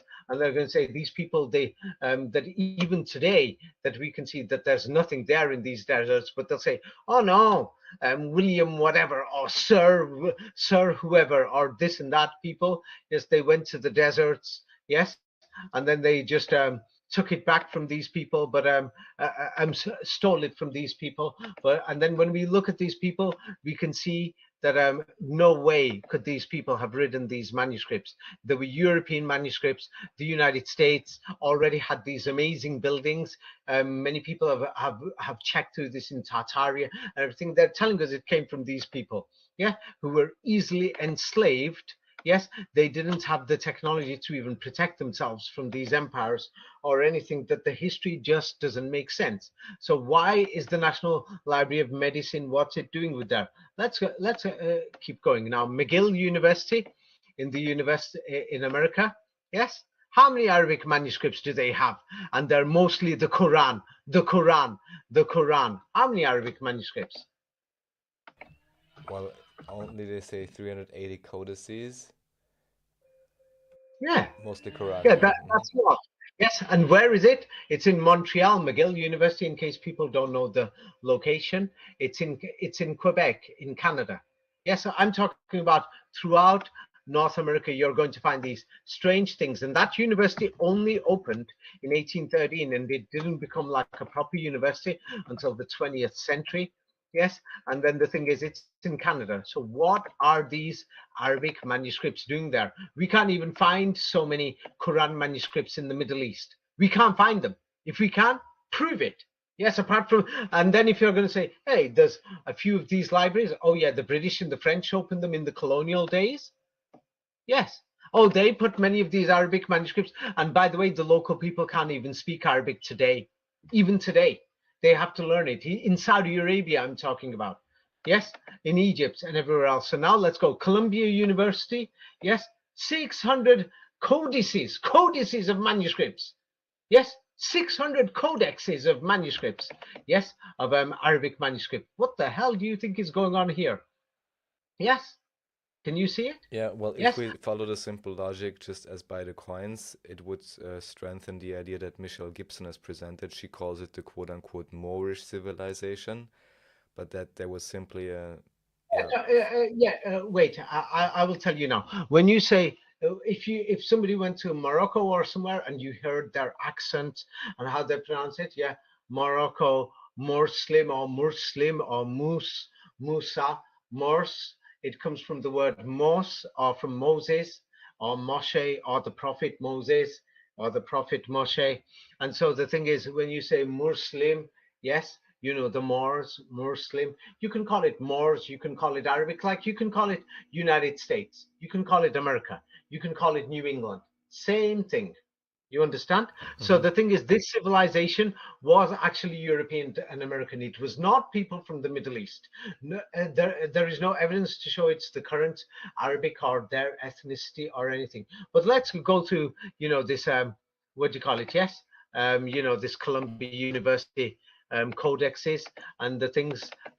Let's have a look what they've got. They've got many of these books by, Shahnameh, the Book of Kings. Yes, Firdausi. Yes, Hamza, Nizami, and all these other things. 15th century Islamic poets. Oh, by the way, many of these things we can't even find them in the Middle East. Yeah, these so-called Persia or Prussian manuscripts. Prussia was Persia. Yes, these Persian manuscripts, Farsi, it's actually Germanic. They're actually American. It's the European American civilization. Yes. So now let's keep going. Yes. And you're right. Yeah, you can call it Moorish. I don't want to get into a debate. And the thing, it's like you can call it, like, for example, Russian. You can call it Slavic. Now in Russia we have the same problem in Eastern Europe, throughout Eastern Europe. Same problem. Arabic writing, Arabic on the swords, Arabic on the manuscripts, Arabic this and that. It just doesn't make sense that we can see that there was a global Arabic civilization in the language of the Arabic Quran. It's not just an ordinary language. So now let's go through Freer and Sackler galleries. Let me just go to what is this, because yes, Freer Sackler Museum. Yes, it's what do you call it? Yes, where is this located? Yeah, Freer Sackler and Arthur, the Smithsonian National Museum of Asian Art. It's in Washington D.C. Now they're going to say we brought this back from the Middle East. Oh yeah, they've brought back, thousands of manuscripts mysteriously from the Middle East, but we can't seem to find these originals or anything anywhere in the Middle East. We can't seem to find them, guys. I can't find many of these manuscripts. I've looked. I'm going to keep looking for another 1,000 years and something, but we've got 1,200 manuscripts. Yes, and everything, and then they're going to say it's from the 500 years old, 1,000 years old, some of the best in the world, and they're going to say it came from Iran, it came from Turkey, it came from Syria.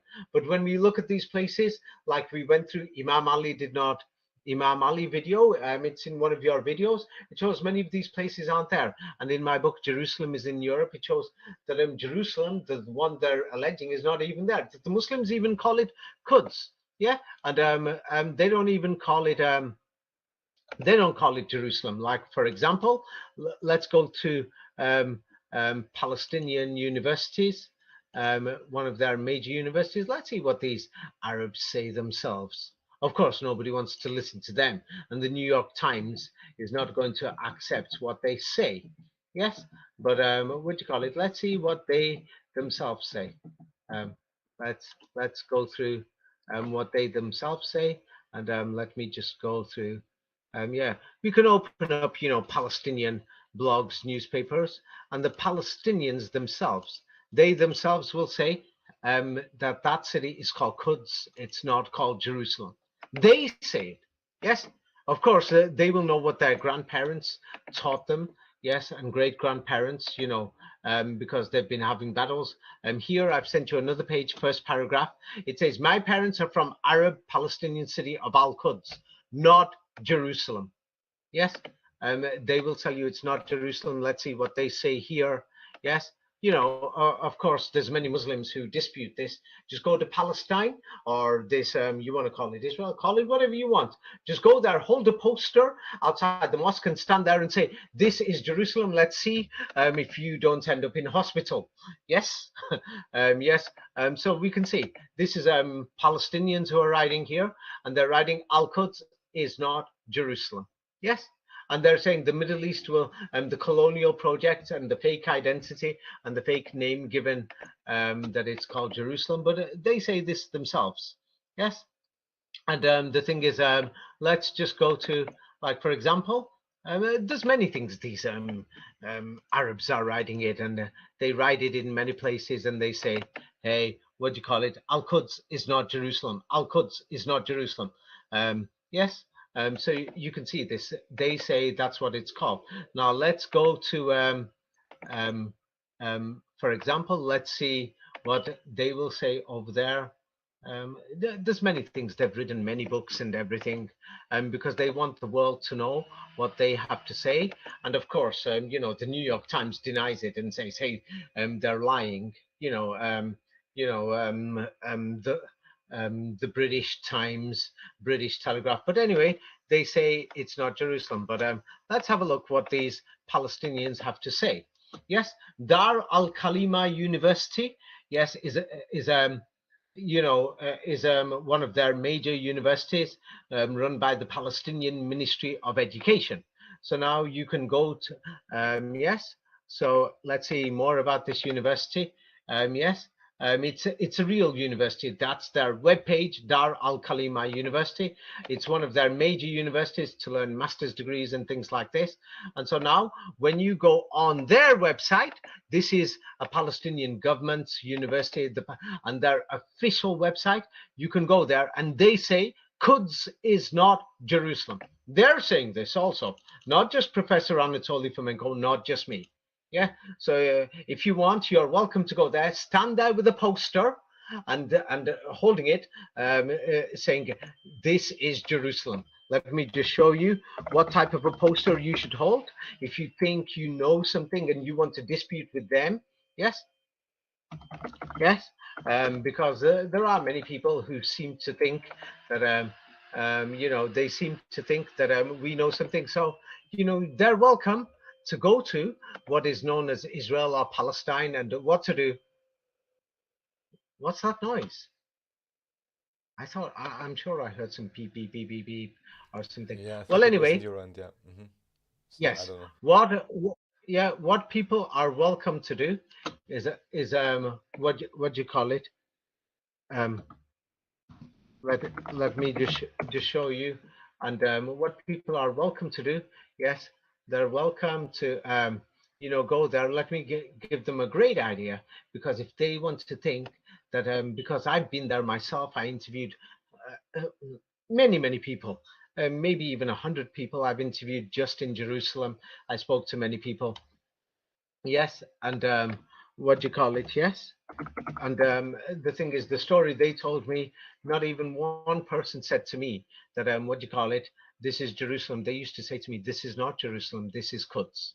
And they said, hey, what do you call it? The European colonial people came, they came with guns and everything. So I advise if some people want to test, they're welcome to go on holiday there to what is known as modern Jerusalem and just make your own poster, stand there, yes, where people have lived there a lot longer. Yes, stand there where there is Temple Mount, where there is the Golden Dome or the Al-Aqsa Cathedral Mosque. Stand there and just put the words, "This is Jerusalem," okay? And then we'll see how it goes. Yeah, I'm sure the people will be very friendly and they'll have some advice for you and things to say.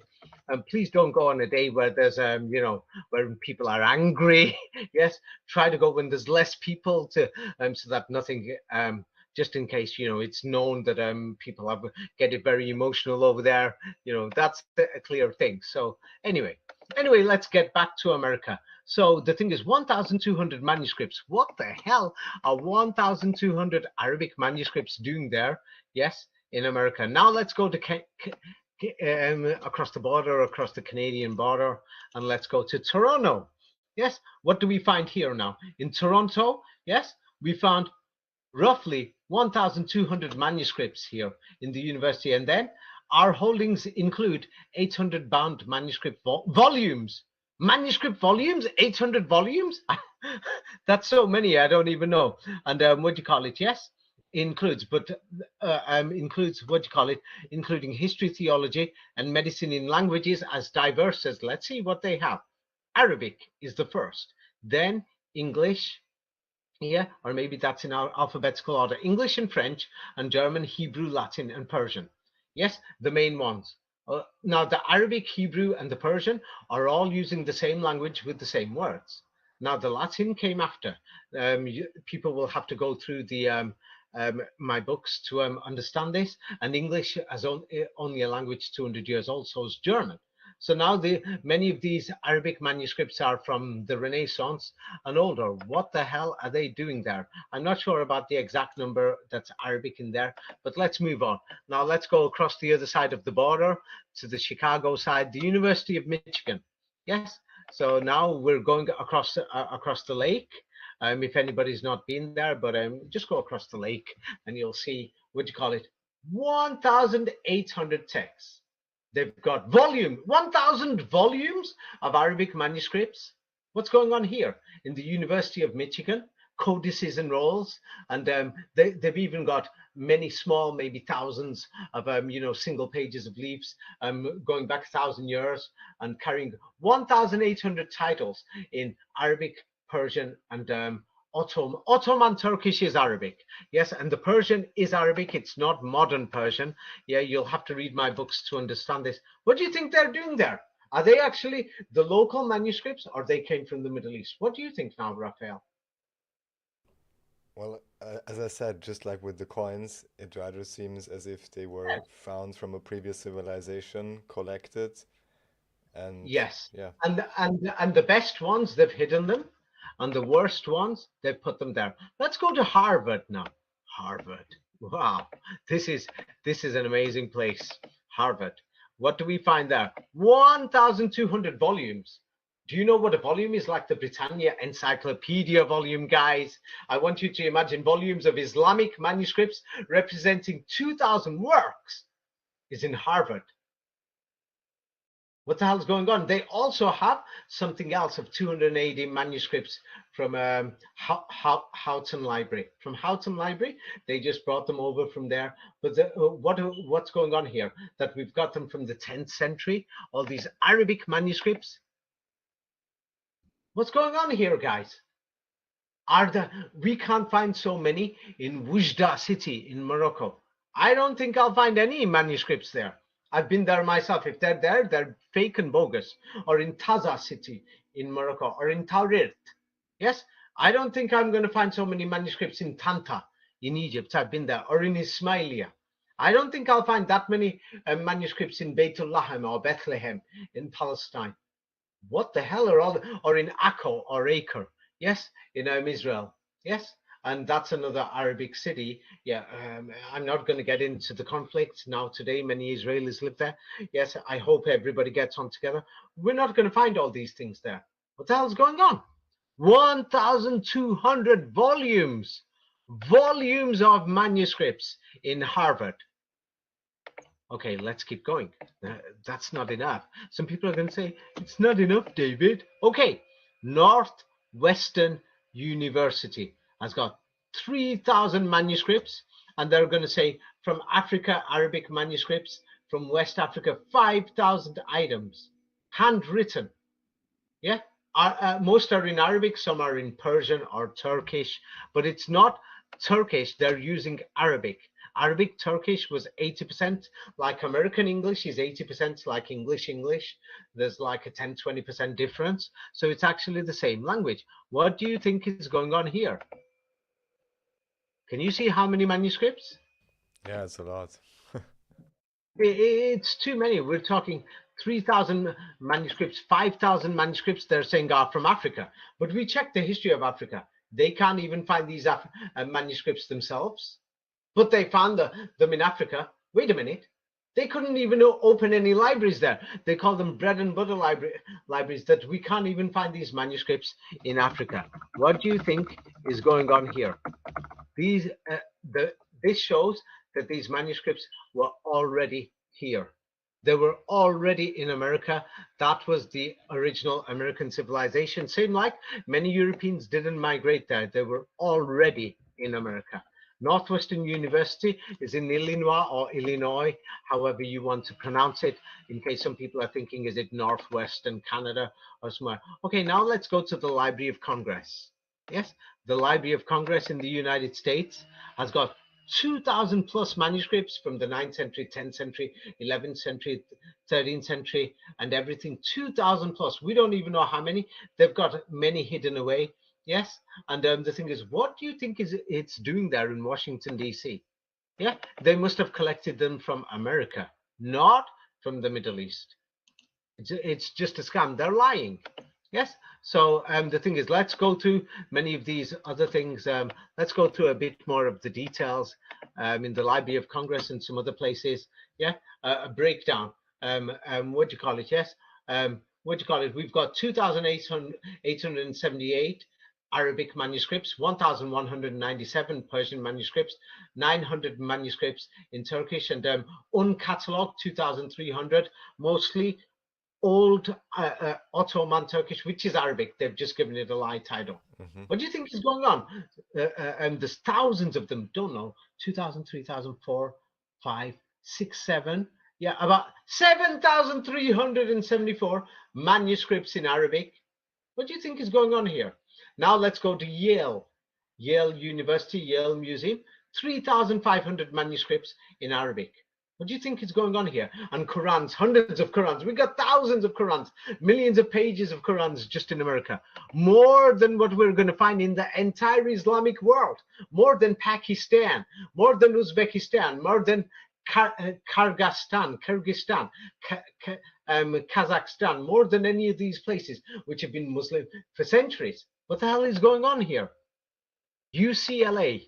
Yeah, let's go to UCLA now in Los Angeles. One thing I'm wondering about, because you mentioned that in Egypt and other places they gave out the official Quran versions.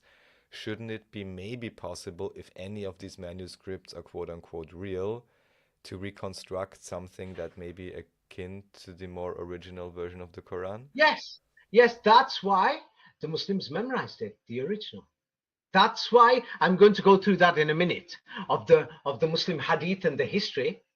It's because these hadith and the history, the manuscripts are in Europe and America. They're not in the Middle East.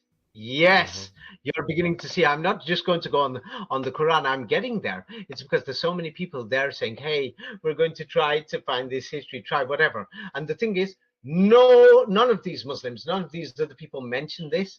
I'm probably one of the first to actually mention it on record, pointing this out. I'm probably one of the first. Yes. So then, oh yeah, now there's many people. Yes, many people in many groups. They're making many videos and many things. They don't want to mention my work or my books, and they're pretending like, yeah, there's many people who are going to be watching this on their groups, and they're going to be saying, hey, that's because this history is this and that. Yeah, I remember we spoke about the toilet boy. Yes, he was trying to say, hey, the root words in Arabic. Yeah, I'm sure he felt embarrassed. Yeah, and some of his friends, when they turn on, thought, hey, the root words don't exist. Yes, they were invented. So now we're going to UCLA. How many manuscripts in UCLA, Raphael? Oh, only 7,000 to 8,000. Only 7, and they're from the 11th century, 12th century, 1,000 years old. And the thing is, many of these manuscripts, it must have been from the students in those American cities from the 17th, 18th, 19th centuries, because the Inquisition was burning the originals in America at that time. You see what I'm getting at? Yes, that So Arabic. it's also even possible that most of these manuscripts are already the rewritten versions or the, let's say, Yes, and redacted versions after the if you're Inquisition, going yeah? to rewrite millions of pages, it means that the people spoke and knew this Quranic Arabic in America at that time. And all these immigrants who were coming from Europe in the 16th century, 17th century, 18th century, they all knew this language because they were learning it, studying it. It was popular. It was the global language.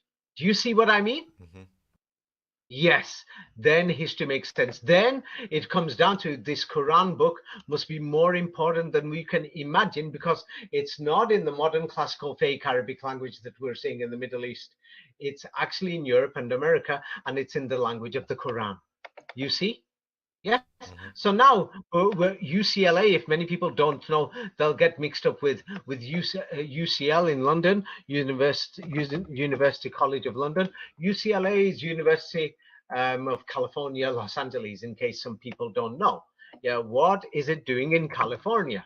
Yes, and the thing is, many people are going to say, "Hey, it's maybe just the native Indian history. It's many of the European history because the Europeans have been there for centuries now." Yes, many people don't realize this. Yes, and the continuous immigration, they're still going now. From many parts of the world, people are going there right now to live in the United States. Well, let's move forward. If some people are going to say, "Oh, David, it's not enough, all these millions of pages and everything," yes, let's keep going. There's more. There's more and more and more. I've not even started the museums and the libraries in Europe or any of the private collections in America or Canada. I've not started even in Mexico. I've not started in the museums in Brazil on all the many cities. So now Princeton. What does Princeton have, Raphael? Have a look through it. Oh, 10,000. Hmm. Volumes, not a manuscript. Let's show what let's just show people what a volume looks like in case somebody is going to be confused. Um, yes, the term volume, yes, in case people don't understand, yes, the term volume is what do you call it, a single book that is part of a collection. Yes, in case somebody doesn't understand English. Yes, and we're talking millions and millions of pages. Yes, that what do you call it? We've got. Can you see it? Have you got it? Yes. Hmm. So the thing is, we're talking Britannia Encyclopedia, volume 1956 edition, 1957 volume. So the thing is, we have got a genuine problem here. We've got entire mega libraries in the United States and volumes of books of Arabic, and it doesn't make sense and nobody's talking about it. So I spoke about the coins before. Now I'm speaking about these things. More information is in my books, and I'll have more books too. So the thing is, there are people who are trying to challenge me on something, and they're saying just the coins and something. We're talking the entire civilization of Europe and America. This is throughout Europe. Throughout Europe, you'll find it throughout all the cities and the libraries throughout Europe. And you're not going to find it in Iran. These books they're going to say is from Iran, but we can't find them there. And then the old photographs of everything shows that half these cities are something were like dumps, and something what Donald Trump will call and say, hey, these places are or they were something holes like toilet holes or something. I mean, seriously, they were economically backwards. The people went there recently. Something happened in the last 200 years for people to migrate there. So now we've got all these volumes. You can see that picture. Let's go through this again clearly. Yes, we've got Princeton. Yes, Princeton has how many volumes, Raphael? 10,000. Yeah, And and Princeton is in New Jersey, and it's in America. So now the thing is, what many people don't realize about Princeton, yeah, is in New Jersey, and it's got one of the largest Jewish communities there. Yes, in America, in New Jersey. So Princeton is in New Jersey, in America. If people don't know, what do you call it, New Jersey? Let me just show what is New Jersey. It's not far from New York. Yes, and then because this is very important. Yes, because not everybody came from Europe. They've been lied to. Many of the people there, they were separated from their families. You have to read my book Orphan Trains to actually understand it.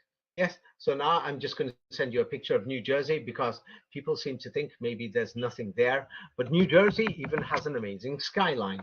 Yeah, and the surrounding villages and other places within it, there's millions of people living in the area. So now what we've got is 10,000 volumes or 13,000 volumes of all these Arabic books there. And we're not going to find 13,000 volumes in Baghdad or in Damascus, you see? So, and then the thing is, they're going to say, we picked them up from the Middle East. Liar. Liar. They're lying. You understand? And of course, there's many people. Yes, if you're going to comment, there's more information to come. Yeah, and the thing is, there's many people who are polite. So on Facebook, I get hundreds of messages. Some people ask me. I tell people wait or do more research yourself, because this is very important information. There's many websites. I've only shown a few places, but you're beginning to get the message. What do you call it? Islamic manuscript collections in America. There's just thousands, millions and millions of pages that there's not even any point in me going through it. And the thing is, they were written in America. Yes, there is no evidence. And let's just go through Europe. Like, they can't explain this, but everybody knows the potato famines. They destroyed Ireland. The British invaded in the 17th century. In the 17th century, all we've got is thousands of pages of Arabic books in Ireland. That's what we've got. Why? And do you know what they tell you? They were just collected. Oh, the Irish, yes, were invaded by the British after the 17th century, and they're just killing people, starving people out, enslaving people. Yes, everybody knows this in Irish history. So I am not pushing an Arabic agenda here. There's something here that they're hiding the history. I'm going to go through the history of the Welsh language and the English language next time. So before we finish it off, the thing is, nobody can answer this question. Why are there millions of pages of all these manuscripts throughout Europe and America? And nobody can answer it. The Muslims are giving a bogus thinking. Why? How? And for what reason did so many manuscripts and printed books? And they're saying it, the Muslims will say it came from the Muslim countries. Rubbish. We can't even find so many. It's like if Chinese books come from China, we're going to find more Chinese books in China. So now we know that Chinese students come here, they take English and American books when they come to study in Australia and everywhere, but we're going to find 100 times more in Australia and in England, English books. Yes, Indians come here and they Right. take it. But what do you call it? Why are we finding 100 times more? Yes, of all these books and manuscripts, 100 times more throughout Europe. I've not even been through Eastern Europe yet, or Germany, or the museums in Poland, or anything. The thing is, it just doesn't make sense. They're lying. These books were local books. They burnt the originals, and then what do you call it? And then when you ask some of these professors, they're just going to say, we've got millions of pages, and they're all here, and the majority is in Arabic, American Historical Association, because people are asking. Yes, so they asked, and they said it was because when the British, they were interested in Arabic mainly. Their initiative, their indefatigability, they weren't tired. Yes, and that university in Europe and America, they were just crazy to have thousands of manuscripts in Arabic. They didn't Uh, sleep. That's how they found all the manuscripts instead of just when they having say taken Near them. Eastern, they're trying to brainwash you. It means Turkish and Farsi, which is Arabic also. Yes, the thing is, people will have to check that they removed these Arabic words and everything. And then the thing is, they invented these Arabic dictionaries and everything. And then they put what they went is from Europe. They went and they put some of these. What do you call it? Fake Arabic manuscripts when they invaded, and they're building all these fake sites. They put many of these manuscripts there. I went through this before, yes, in basic things, but some of these Muslim nationalists have turned around and they're trying to confuse people. So I made this video for them. And of course, many of these Muslim nationalists, it doesn't agree with their history, and many of them are ungrateful. I told you, don't you have no shame? Why are you coming back to listen to me again? Yeah, you don't like my things, and many of you have commented, and many of these nationalists from Europe and America are commenting things. You don't like me. Why are you listening to my things? It's because you know I've got something important to say or show. And then you duplicate my things, making other videos and pointing things out and many other things. And then you invent things yourselves. I've not invented anything here. Everything I've said can be verified. Oh, I'm not preaching anything.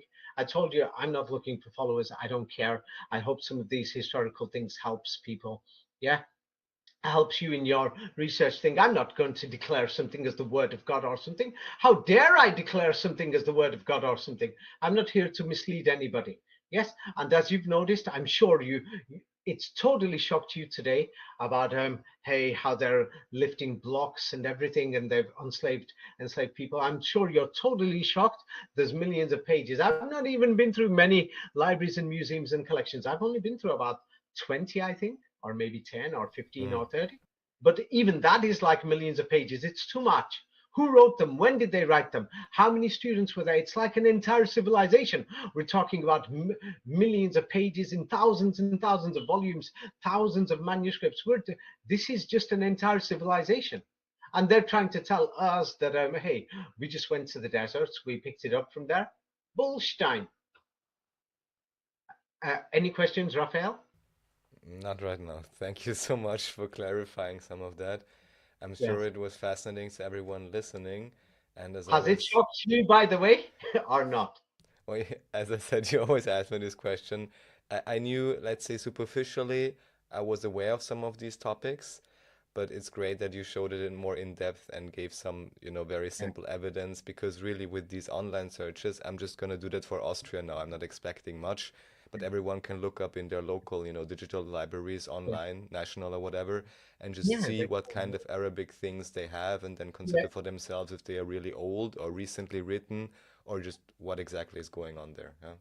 Well, they burnt the originals. They were burning people, the skulls and bones. Read my books and everything. You'll see that Europe was invaded. They replaced many of the books. Yes, so many of these manuscripts, of course, will show the world was backwards and everything. And there's millions of pages of them because in Europe and America, people could read and write Arabic. It was the global language, not the Arabic. The people who come from Morocco today, they can't speak this Arabic. They learn it in school. But many of the meanings have been changed by fake dictionaries. The Syrians, if you know many of these Arabs, then the thing is, it's not their native language. It was the European language, European, Mm-hmm. Europa, Arabia. This was the language of Europe. And if you're European or American native or even an immigrant or whatever, yes, they destroyed your original civilization. They replaced it. I've not invented this history. They couldn't replace everything. Many things are still there, and they put a fake, bogus history to it. Yeah, they burnt your ancestors alive. If you're from Australia, your ancestors came from Europe. They killed your ancestors. They invaded these lands. They took you over to these places, many of these places. And if you're German, they did crusades every year until they totally took over your lands. And these Persian manuscripts are Persian. Yes, Persian. And they're going to lie to you and say, oh, no, don't you know this is Persian? That came from, Iran Don't over you there. know? Oh my Yeah. God. Don't you know It's it came from incredible. the other side of the world? It's not yours. But then when you go to the other side of the world and say, hey, they got millions of pages there. Oh, we don't know. Ah, your ancestors wrote it, by the way. You're Iranian. It came from your land. We don't know. Excuse me. Mm. Yes. Don't you have copies of these things or anything? No. Didn't you print any of these things? No, you were printing them in Prussia on Yeah. your printing machine because it was your book. That's why these Arabic words are found in Old Germanic, in Old English, in the old languages of Europe. Do you see? Hmm. That's why people were studying it. Yes, and then they, eventually they created fake Latin. Then the Latin languages like French and everything. Then they invented the Germanic languages like German and English and Dutch, and they still have many of these Arabic Quranic words there. Yes, and they couldn't hide it. So what? The information is still here, but many people don't join the dots together. Yes. But let's Yes. leave it at that, Raphael. Yes, if you haven't read my books and if you don't like what I'm saying, why do you keep coming back to listen again and again? Why do you keep coming back? Stop coming back. I'm even telling you, get lost. That's an insult. Show some shame. By the way, show some self-respect. Don't come back. You understand? Yes, because you're disturbing people, other people, because I'm not going to declare the Vedas or Islamic texts or Christian texts or anything to be the word of God. I'm here because I'm talking about history, because maybe there's some things that I haven't understood, and maybe somebody else could enlighten me, or I'm hoping my work benefits people. This is nothing to do with religion. Yes. And the thing is, in America, they've got these Arabic manuscripts. If they found Chinese manuscripts, I would be speaking about Chinese. Yes, they found Arabic, so I'm going to speak about Arabic. That doesn't mean I'm preaching Chinese religion or Arabic religion or anything. I'm not preaching anything. Yeah, I hope my research, if it helps you. And then the thing is, there's many missing links. It's in my books. If you haven't read them, then I'm sorry.